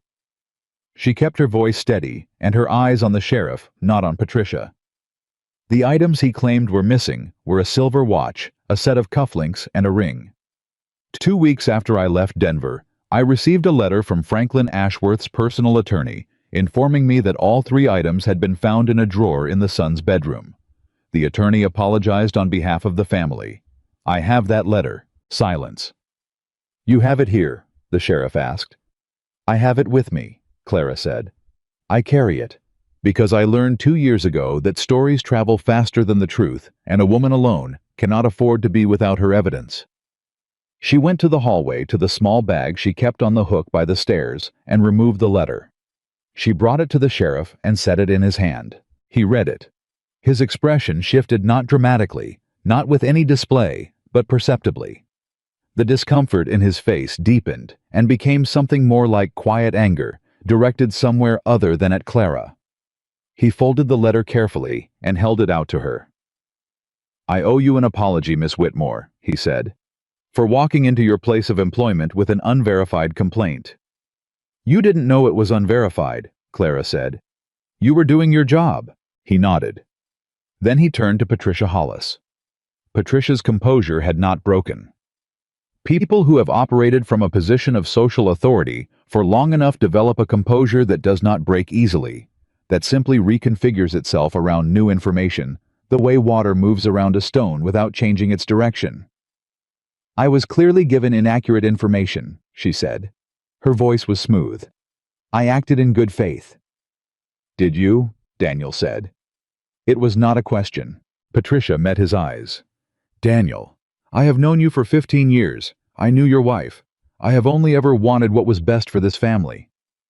What's best for this family, Daniel said, is what's standing in this room right now, and I'll thank you to let us be. Patricia looked at Clara one last time. Something moved across her face that was harder to categorize than the social performance that had preceded it. Something almost like recognition, like seeing in Clara something she did not want to acknowledge. Then she nodded once, gathered her coat, and walked out. The sheriff held the door for her. He looked back at Daniel before he left. For what it's worth, he said quietly. What you're doing with the bank complaint. My brother-in-law farms the Hendricks property on the South Ridge. He's had trouble too. He paused. I can't be involved officially, but if you need a character witness who has relevant experience with Gerald Hollis's business practices, you might talk to Tom Hendricks. Daniel held his gaze. I'll do that. Thank you, Roy. The sheriff nodded and left. The door closed. The room held the specific charged silence of a space that has just been evacuated of something toxic. Rose appeared at the bottom of the stairs. She had come down at some point during the exchange. Clara hadn't seen her move, and she was standing there in her socks with her hands pressed against her cheeks in her signature expression of overwhelming feeling. You had the letter the whole time, she said to Clara. The whole time, Clara confirmed. That's like in the story, Rose said. The one where the woman walks through the forest and she's not afraid because she already knows the way out. Clara looked at her. Yes, she said softly. Something like that. Emma sat down on this bottom stair. She sat down suddenly, the way a person sits when their legs have decided before their brain has, and she put her face in her hands and breathed for a moment. Daniel crossed to her immediately. He crouched in front of her. Emma. Emma lifted her face. Her eyes were bright and fierce. I believed her, she said. For 3 seconds, when she said those things about Miss Clara, I believed her. I felt it. Her voice cracked. I was so angry at myself. 3 seconds is human, Clara said. What you do with the 4th second is what matters. Emma looked at her. What did I do with the 4th second? You stood there, Clara said. Right beside us. You didn't move. Emma pressed her lips together hard. Daniel put his hand on his daughter's shoulder. He looked up at Clara over Emma's head, and what was in his face in that moment was something Clara had to look away from, because it was too open and too much, and she was not ready to receive it full on. She went to the kitchen to make coffee. She made enough for all of them. The following week moved fast and hard, the way time moves when everything is happening at once, and there is no space to step back and measure any of it. Thomas Arden filed the additional complaint about the fire. Tom Hendricks provided a sworn statement about his own experiences with the Hollis Bank. Martha Hale arrived on a Tuesday with a box of records tied with twine and set it on Arden's desk with the words, "I have been waiting 3 years for someone to start this fight." Jim Larkin brought 2 other families Clara hadn't known about. The pattern in the records became undeniable. Arden called it systematic predatory lending. He said it with the controlled precision of a lawyer who has built a case carefully and knows what it can hold. Gerald Hollis responded through his own attorney with a letter that accused Daniel of filing frivolous complaints, motivated by personal financial difficulty, characterized the loan adjustments as standard practice disclosed in the original agreements, and suggested that the additional families had been organized by an outside party with no legitimate stake in the matter. The outside party was Clara. Everyone understood that. Nobody said it directly, because saying it directly would have required acknowledging that a woman with 1 suitcase and a letter of reference had walked into their county and done in 6 weeks what 15 years of individual suffering had failed to accomplish. Daniel read Hollis's letter at the kitchen table with Clara beside him. When he finished, he set it down. "He's calling you out without naming you," he said. "Yes," Clara said. "Does that worry you?" She thought about the letter from the Ashworth attorney that she carried in her bag. She thought about Patricia Hollis's visit. She thought about the barn fire and the 3 men in the yard and the number 18 days that had been counting down for weeks. "No," she said. "It means he's worried." Daniel looked at her sidelong. "You know," he said, "when I wrote that letter to Denver, I was looking for someone to keep the house running." "I know," she said. "I did not expect." He gestured at the documents spread between them. At the window at the yard, at the general enormous complication of everything that had happened since October. "Nobody expects what they actually need," Clara said. "That's why they usually ask for something smaller." He was quiet for a moment. "Clara," he said. She looked at him. "After this is over." He stopped, looked at the table, looked back at her. "I'd like to talk about what happens next. For you. For another stop." He was not a man who struggled with words as a rule, and the struggling was visible and careful. "For this household." Clara's heart moved in a way she had not given it permission to. "Let's get through the hearing first," she said. "Yes," he agreed. "But after." "After," she said. It was a word that held a great deal. Both of them knew it. The hearing was set for a Thursday, 9 days after the barn fire, 6 weeks after Clara had stepped off a stagecoach into a town that had already decided not to want her. It was not a court proceeding, not formally. It was a county review board, 3 men appointed to hear disputes between residents and lending institutions with the authority to recommend referral to a territorial court if the evidence warranted it. What it required was for Daniel to stand up in front of people who had known him for 15 years and say clearly and without apology that he had been wronged and he was willing to prove it. The night before, Clara found him at the fireplace. Not with a glass this time. Just sitting, looking at the fire in the particular stillness of a man preparing himself for something. She sat down across from him. "Are you ready?" she asked. "I've been ready," he said. "I've been ready for a year. I just didn't know it was allowed." She leaned forward slightly. "What changed?" He looked at her. "You walked in," he said, simply, completely. "You walked in and you paid attention and you showed my daughters that the people they love don't have to disappear when things get hard, and you showed me—" He paused. "You showed me that asking for help isn't the same as giving up." Clara held very still. "I've been giving up," he said. "Not all at once, but a little every day. Just accepting each thing as it came. The debt, the cold, the way Emma was aging too fast, the way Rose sat at that window." His voice roughed slightly. "I was watching my family come apart and telling myself I was being strong because I wasn't complaining." "That's not strength," Clara said gently.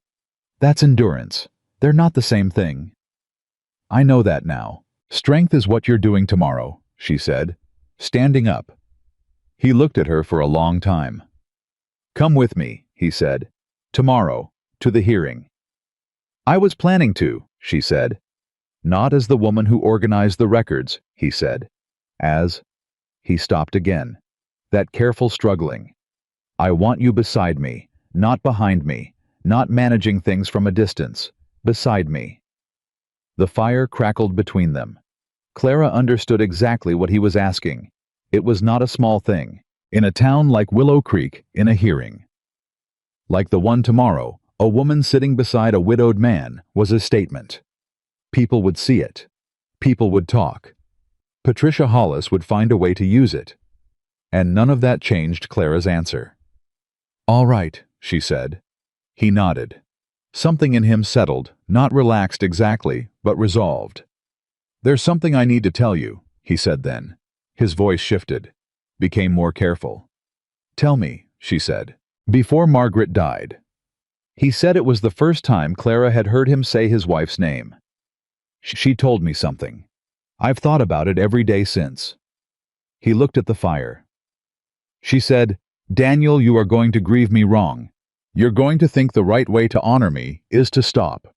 To stop wanting things, stop building things, stop letting people in. And I need you to know that is exactly wrong.'" He was quiet for a moment. "She knew me better than I knew myself." Clara did not say anything. "She said the right way to honor her was to keep going," he said. "To keep the ranch, raise the girls, and—" His voice lowered. "And let himself be loved again if it came to that."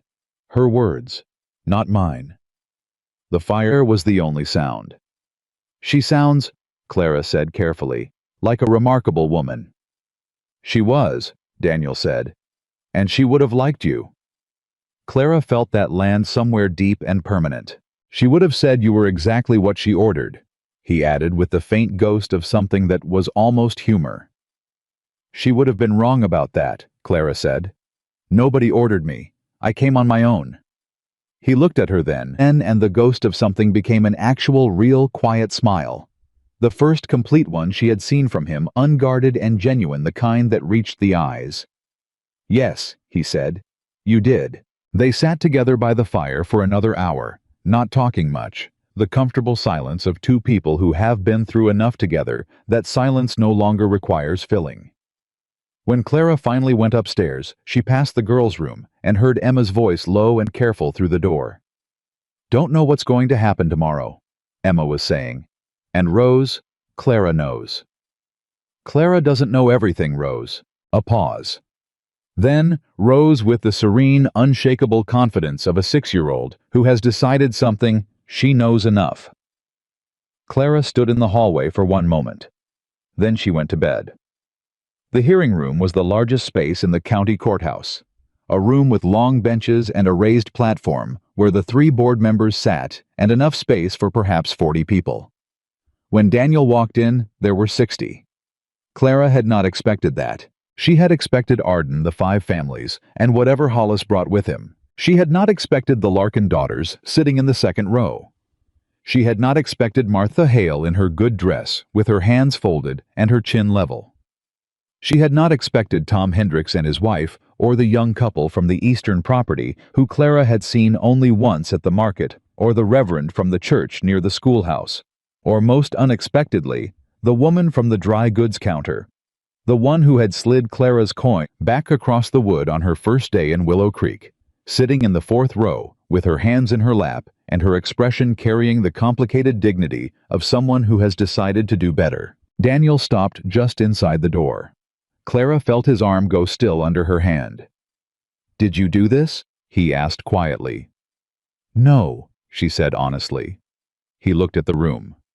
"They came on their own," he said. "Yes," she said. He exhaled slowly. Gerald Hollis was at the front at a separate table with his attorney and 2 men Clara recognized as county commissioners. He was a large man, well-dressed, with the particular confidence of someone who has never yet lost a fight he chose to enter. He looked at Daniel when he walked in. He looked at the room. Something crossed his face, not fear exactly, but a recalibration.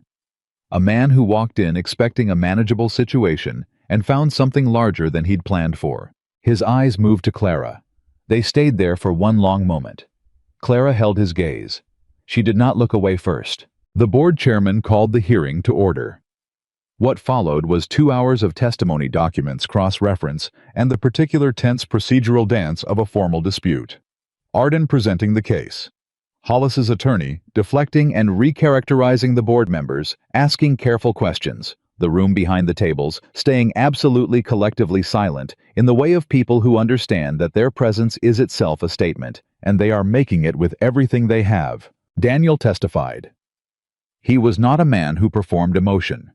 He did not raise his voice. He did not editorialize or appeal.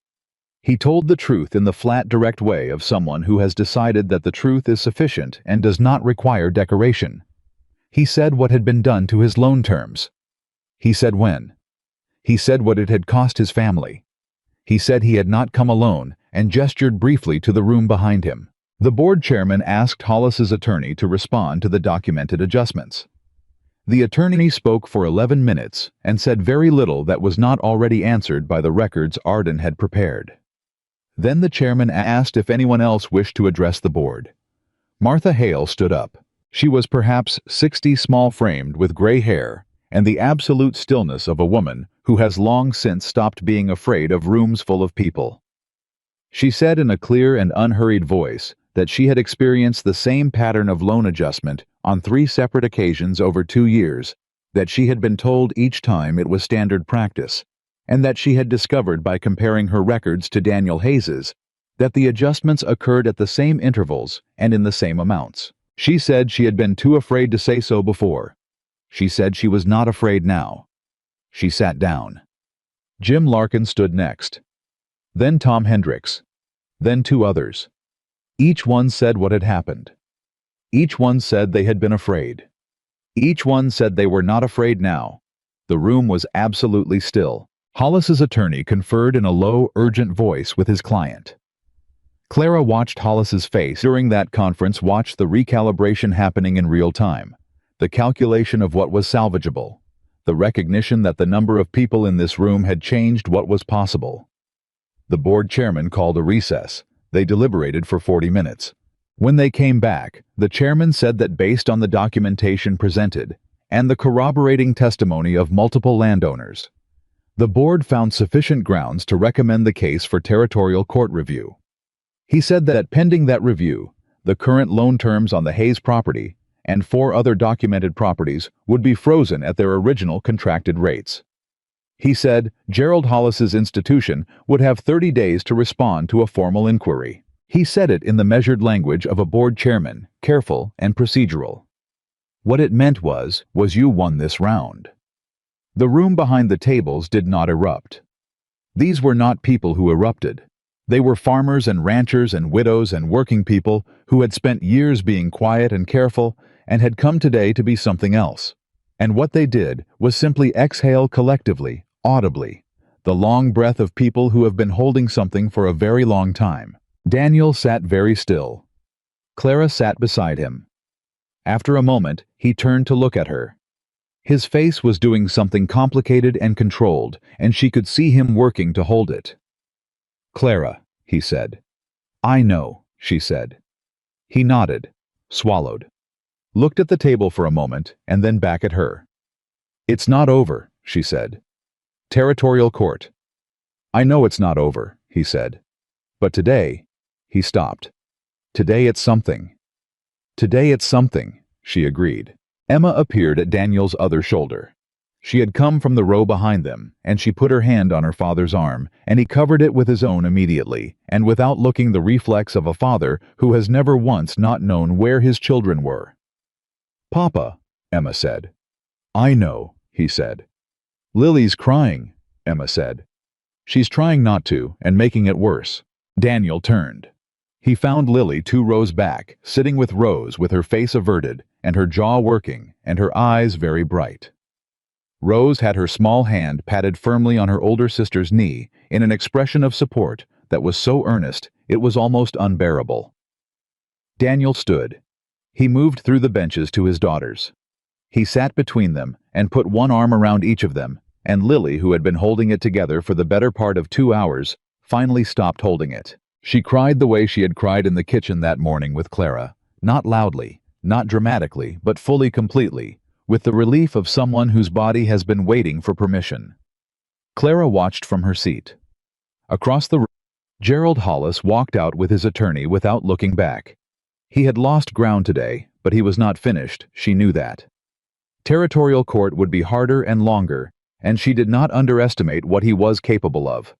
The fight was not over, but the Hayes family was not fighting it alone anymore, and that Clara understood was what she had come here to build. Not a victory, not an ending, a foundation. The townspeople filed out, gradually stopping to speak to Daniel, to shake hands, to say the things that people say when they have witnessed something that mattered. The dry goods woman whose name Clara learned that day was Helen stopped in front of her specifically. Helen stood there for a moment. Her hands moved slightly as though she had planned to say something and then thought better of it and then decided to say it anyway. "I owe you an apology," Helen said. "You don't," Clara started. "I slid your coins back across my counter the first day you came to town," Helen said. "I'd heard things and I believed them without checking. And you stood there and you didn't argue with me and you walked out with your head up and I knew right then I'd done something wrong and I did it anyway." She looked at Clara directly. "I'm sorry." Clara held her gaze. "Thank you for saying so," she said. It was enough. Helen seemed to know it was enough. She nodded and moved on. Clara stood in the emptying room and let the morning settle around her. She thought about the woman who had arrived in October with one suitcase and a letter and no expectation of anything beyond work and wages. She thought about what she had found. Instead, 3 girls who needed someone to see them. A man who needed someone to show him that asking for help was not surrender, and a town that needed someone who would not be moved. She had not planned to become any of those things. She had simply shown up, every day, and stayed. Arden appeared at her elbow. He was holding his papers and looking extremely satisfied in the understated way of a man who considers satisfaction unprofessional but cannot entirely suppress it. "Miss Whitmore," he said.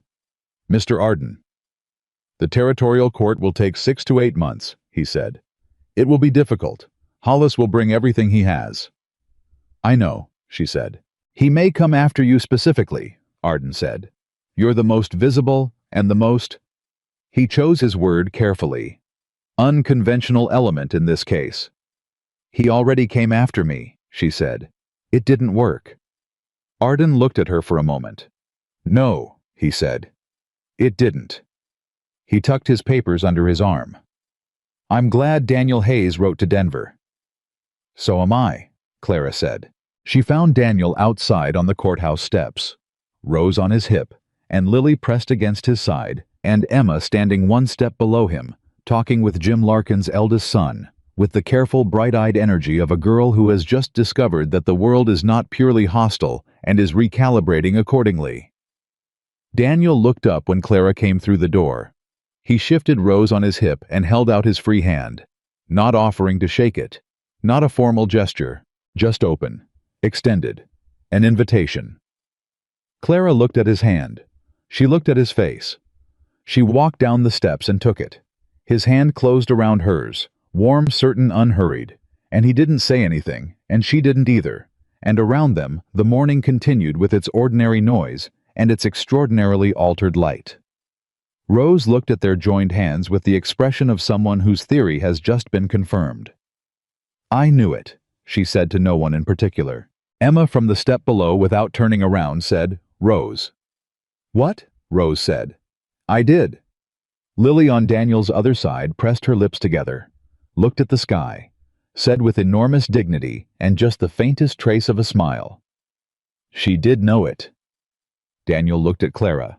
Clara looked at him, and somewhere between the burned barn and the courthouse steps and the 6 weeks that had changed everything, the woman nobody wanted understood fully and completely, and for the first time in a very long time, that she was exactly where she was supposed to be.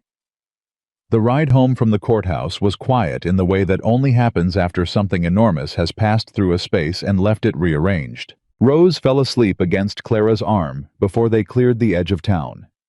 Lily sat with her hands folded in her lap and her eyes on the passing land, with the expression of someone processing a great deal at her own careful pace. Emma rode beside her father on the bench seat and did not speak, but at some point during the first mile, her shoulder found his and stayed there, and Daniel did not move away. Nobody said anything significant.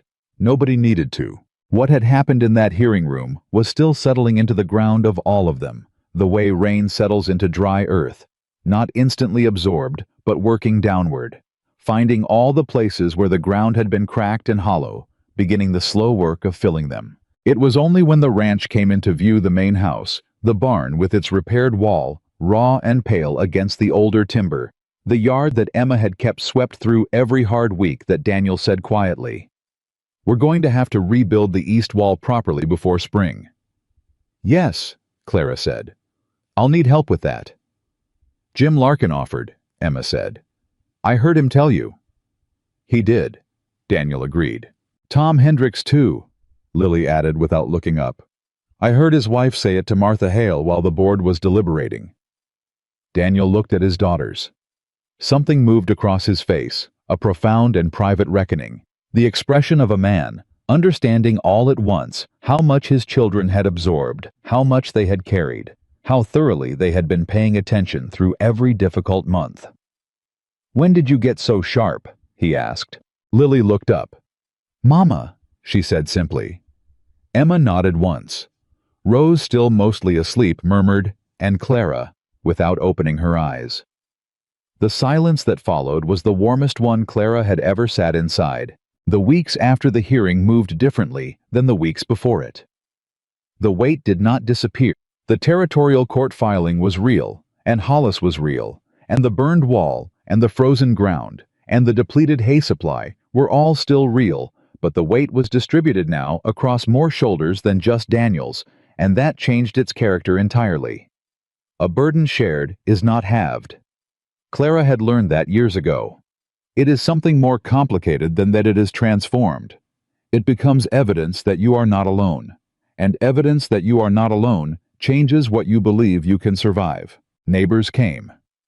Not all at once, not in the organized way of a social call, but in the casual, practical way of ranching country. A man stopping by with extra fence posts. A woman sending her boy over with a covered dish. Jim Larkin appearing one Saturday with two of his hands and spending the entire day on the barn wall without being asked and refusing anything beyond coffee. Helen from the dry goods counter sent a bolt of good wool cloth with a note that said, "Only for the girls." No occasion. Clara made 3 new dresses. She let Lily choose the cuts. She let Rose choose the buttons. She let Emma pretend she wasn't paying attention while paying extremely close attention. When Emma put her dress on the first morning and stood in the kitchen doorway, looking as though she was trying to decide whether she was allowed to like it, Clara said, "It suits you." Emma looked at the cuffs. "It's very blue."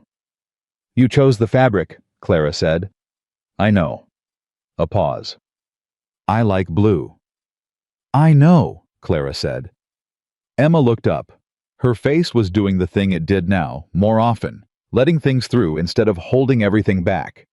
The careful, cautious opening of someone who has decided incrementally and with great effort that it might be safe to feel things in front of another person. "Miss Clara," she said. I was wrong about you." She said it the way she did everything, directly, without softening, but without cruelty. "When you came, I decided things before I should have." "You were protecting your family," Clara said. "I was scared," Emma said. "Same as what you told Lily, about the crying." Clara waited. "I was scared that if someone came in and things got better, it would mean—" Emma stopped. Her jaw tightened briefly. "It would mean it was possible for things to be better. And if it was possible, and it hadn't happened, then maybe Papa wasn't—" She stopped again, looked at the wall. "It wasn't fair to him. I know that now." "You were 14 years old and you'd lost your mother," Clara said. "Fear doesn't have to be fair." "Still," Emma said. She looked at Clara directly. "I'm sorry." Clara held her gaze. "You have nothing to apologize for," she said.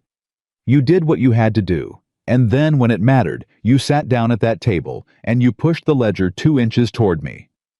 That's not something to apologize for. That's something to be proud of." Emma's throat moved. She nodded once sharply, the way her father nodded when something had landed somewhere real. Then she picked up her school bag and went to find her sisters, and Clara turned back to the stove, and the morning continued. The territorial court date was set for March, 4 months away. Arden was building the case with the methodical thoroughness of a man who understood that what they had now was a foundation, and not yet a structure. He needed more documentation.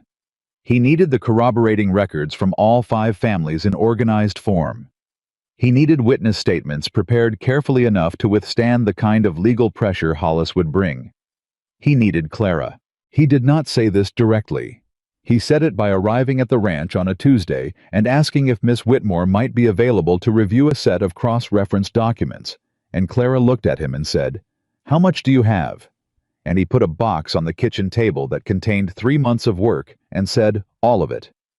She cleared the table. She sat down. She started at the beginning. It became a rhythm. Arden came 3 times a week. Clara organized cross-referenced identified gaps and filled them when she could.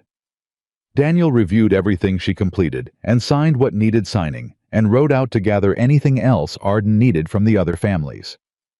Emma sat with them on Tuesday evenings and had begun quietly and without announcement to understand the legal architecture of what they were building with a speed that made Arden blink the first time she caught an inconsistency he had missed. "She's going to be formidable," he told Clara privately.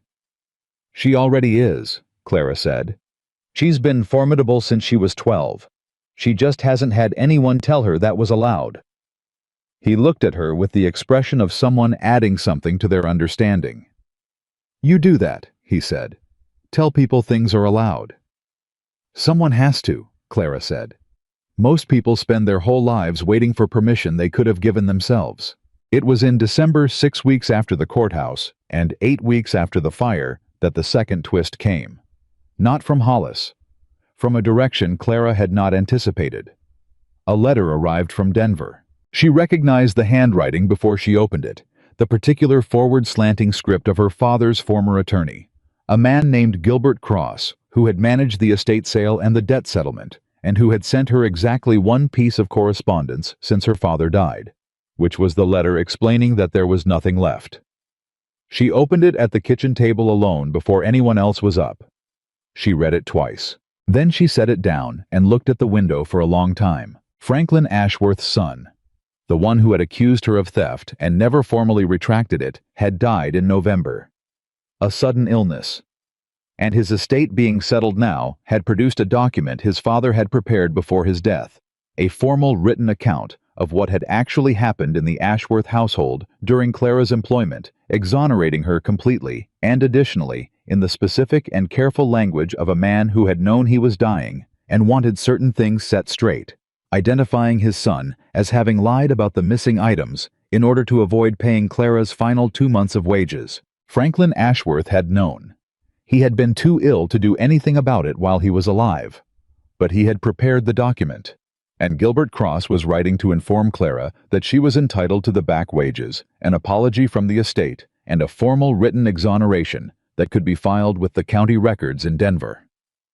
Clara sat at the kitchen table in the early morning of a December day on Hayes Ranch and held this letter for a long time. She thought about the woman who had left Denver with one suitcase and a story she had not been able to disprove. She thought about every town that had already decided what she was before they knew who she was.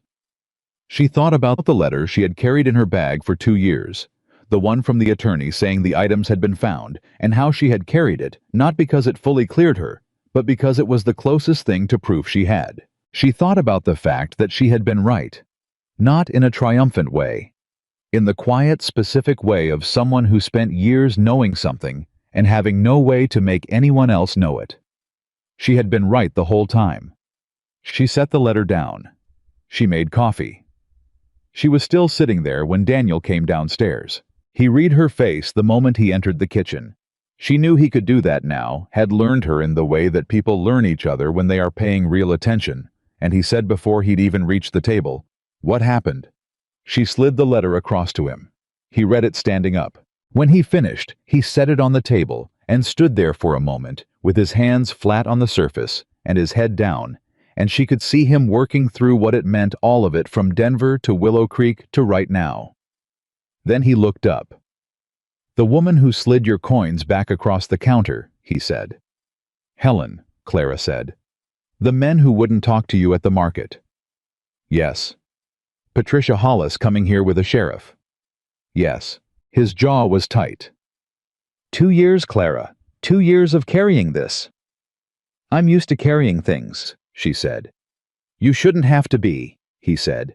And the way he said it, low and certain, and carrying something that went well past the injustice of a stolen reputation, made Clara look at the table rather than at him, because looking at him directly in that moment was more than she was ready to manage. "It's over now," she said. "It was never true," he said. "That's what I want you to hear. I need you to hear it." He moved around the table. He sat down across from her and waited until she looked up. "I know you know that. I know you knew it the whole time. But I want you to hear someone else say it. It was never true. You were never what they said. And I am sorry that you had to carry that alone." Clara looked at him. She had been building walls for a very long time. Not the hostile kind, not Emma's armor, but the practical kind. The kind a person builds when they have learned that getting through things alone is more reliable than counting on company that might not hold. She felt one of those walls shift now. Not fall, not collapse, just shift. Open a door where there hadn't been one. "Thank you," she said, quietly, meaning it completely. He held her gaze for a moment longer. Then he said, "I'm filing a response to Hollis's attorney today. Arden wants me to include a character statement. He says it will help the territorial case to have the full picture of the pressure campaign. Patricia Hollis, the 3 men in the yard, the fire, all of it." "Yes," Clara said. "It will." "I'm going to include this letter," he said, touching the document from Denver. "With your permission, as evidence that the character attack on you was part of a pattern of intimidation." Clara looked at the letter. She thought about how she had felt carrying it for 2 years, the weight of something that was true but unprovable, and how different it felt now, not a defense, but a record, not a shield, but a fact. "Yes," she said. "Include it." He nodded. Rose appeared in the doorway in her nightgown with her hair in 2 chaotic braids, looked at the serious faces and the letter on the table, and said with the unerring instinct of a 6-year-old, "Is everything okay?" "Everything is okay," Daniel said. Rose studied him, studied Clara, made her assessment. "Good," she said, and went to get her boots. The territorial court hearing in March was nothing like the county board review. It was in a formal courthouse in the county seat with a territorial judge and opposing counsel and a full evidentiary record. It lasted 2 days. Hollis brought a team of 3 attorneys and a stack of documents that characterized his bank's practices as standard legal and consistently disclosed. Arden brought 5 families. 14 months of documented adjustments. Clara's organized cross-referenced records. Lily's meticulous log. Tom Hendricks' sworn statement. Martha Hale's 2-year history and the letter from Denver that demonstrated the pattern of character attack against the woman who had organized the evidence. He also brought Emma Hayes. That had been his idea, not Clara's. He had asked Daniel, who had asked Emma, who had said yes before he finished the sentence. Emma sat in the witness gallery, and when the judge asked if any affected parties wished to speak to the human impact of the lending practices, she stood up. She was 14 years old, and she stood up in a territorial courthouse, and she said in a clear and steady voice that her father had been managing a failing ranch and raising 3 daughters alone, while a bank systematically increased his debt without legal notice. She said she had been doing her father's accounts at 4 in the morning because she was afraid. She said she had been afraid for more than a year. She said she was not afraid anymore because she had learned that the truth properly documented was stronger than the pressure designed to bury it. She sat down. The courtroom was very quiet. The judge looked at her for a moment. Then he looked at Hollis's table. The ruling came the following afternoon. The territorial court found in favor of all 5 plaintiff families. Gerald Hollis's bank was ordered to restore all original loan terms, repay the excess interest collected under the improperly modified terms, and submit to a 6-month review of its lending practices by a territorial oversight board. It was not a small thing. In the hallway outside the courtroom, Martha Hale grabbed Clara's hands with both of hers and held them. 3 years, Martha said. 3 years I fought that man alone and got nowhere. Her eyes were bright. You walked into this county in October, and by March it's done. It's not done, Clara said gently. The oversight continues. Hollis still has resources. You'll need to watch. I know, Martha said. But the watching is different now. She squeezed Clara's hands. We're watching together. Clara felt that settle into her like something coming home. Tom Hendricks shook her hand with both of his. Jim Larkin thanked her 3 times, and then apparently felt he hadn't done it enough and came back to do it a 4th. The other families found her in the courthouse hall and said the things that people say when a long weight has been lifted. Imperfect, genuine, the words that come out when someone finally has the space to say them. She received all of it with the quiet steadiness that was simply who she was. And then Daniel was there. He came through the dispersing crowd and stopped in front of her and looked at her with the direct, open gaze he had stopped trying to moderate several months ago. It's done, he said. The first part, she said. He almost smiled. You never let anything be done, do you? The work is never done, she said. But this chapter, yes. This part is finished. He nodded slowly. Come home, he said. 2 words, simple and complete, and carrying everything that had accumulated since October every morning at the stove, every night at the kitchen table, every conversation in the barn and the yard, and the long cold middle of nights when the work was too important to stop. Every moment of being seen by a man who had learned to look. Clara looked at him. Yes, she said. They rode home, as they had ridden out, the 5 of them together, through country that had turned towards spring, while none of them were watching the freeze breaking the ground, beginning its slow return. Rose talked for most of the journey. She described the courthouse with the thoroughness of someone composing a formal report, including a detailed assessment of the judge's hat, the quality of the chairs, and her opinion that Hollis's attorneys had looked like men who knew they were wrong and were hoping nobody noticed. Lily said at one point, Rose, you can't know what their faces meant. I can, Rose said with confidence. Clara taught me. Clara looked at Daniel. Daniel looked at Clara. Neither of them said anything. But Emma beside them made a sound that was unmistakably a laugh. Laugh, brief, surprise, genuine, and looked out at the passing land with the expression of a girl who has discovered that the world contains more warmth than she had recently believed. That evening after supper, after the dishes, after Rose had been carried to bed already asleep, and Lily had kissed her father on the cheek, in the particular new way she had of doing it, deliberate, choosing it, not the automatic gesture of habit, but an act of decision. Emma came to find Clara in the kitchen. She stood in the doorway. Clara turned from the counter. Emma's face was doing the complicated thing, the letting through thing, and she held it for a moment before she spoke. I want to tell you something, she said, and I want to say it right. Take your time, Clara said. Emma looked at the floor, briefly gathering herself, then looked up. When you first came, she said, I hated you. I want you to know that because I think you deserve the truth and not the softened version of it. I hated you because you were kind, and I didn't trust kindness, and because I thought if I let myself like you, I was betraying my mother. Clara was still, and then Emma's voice steadied itself.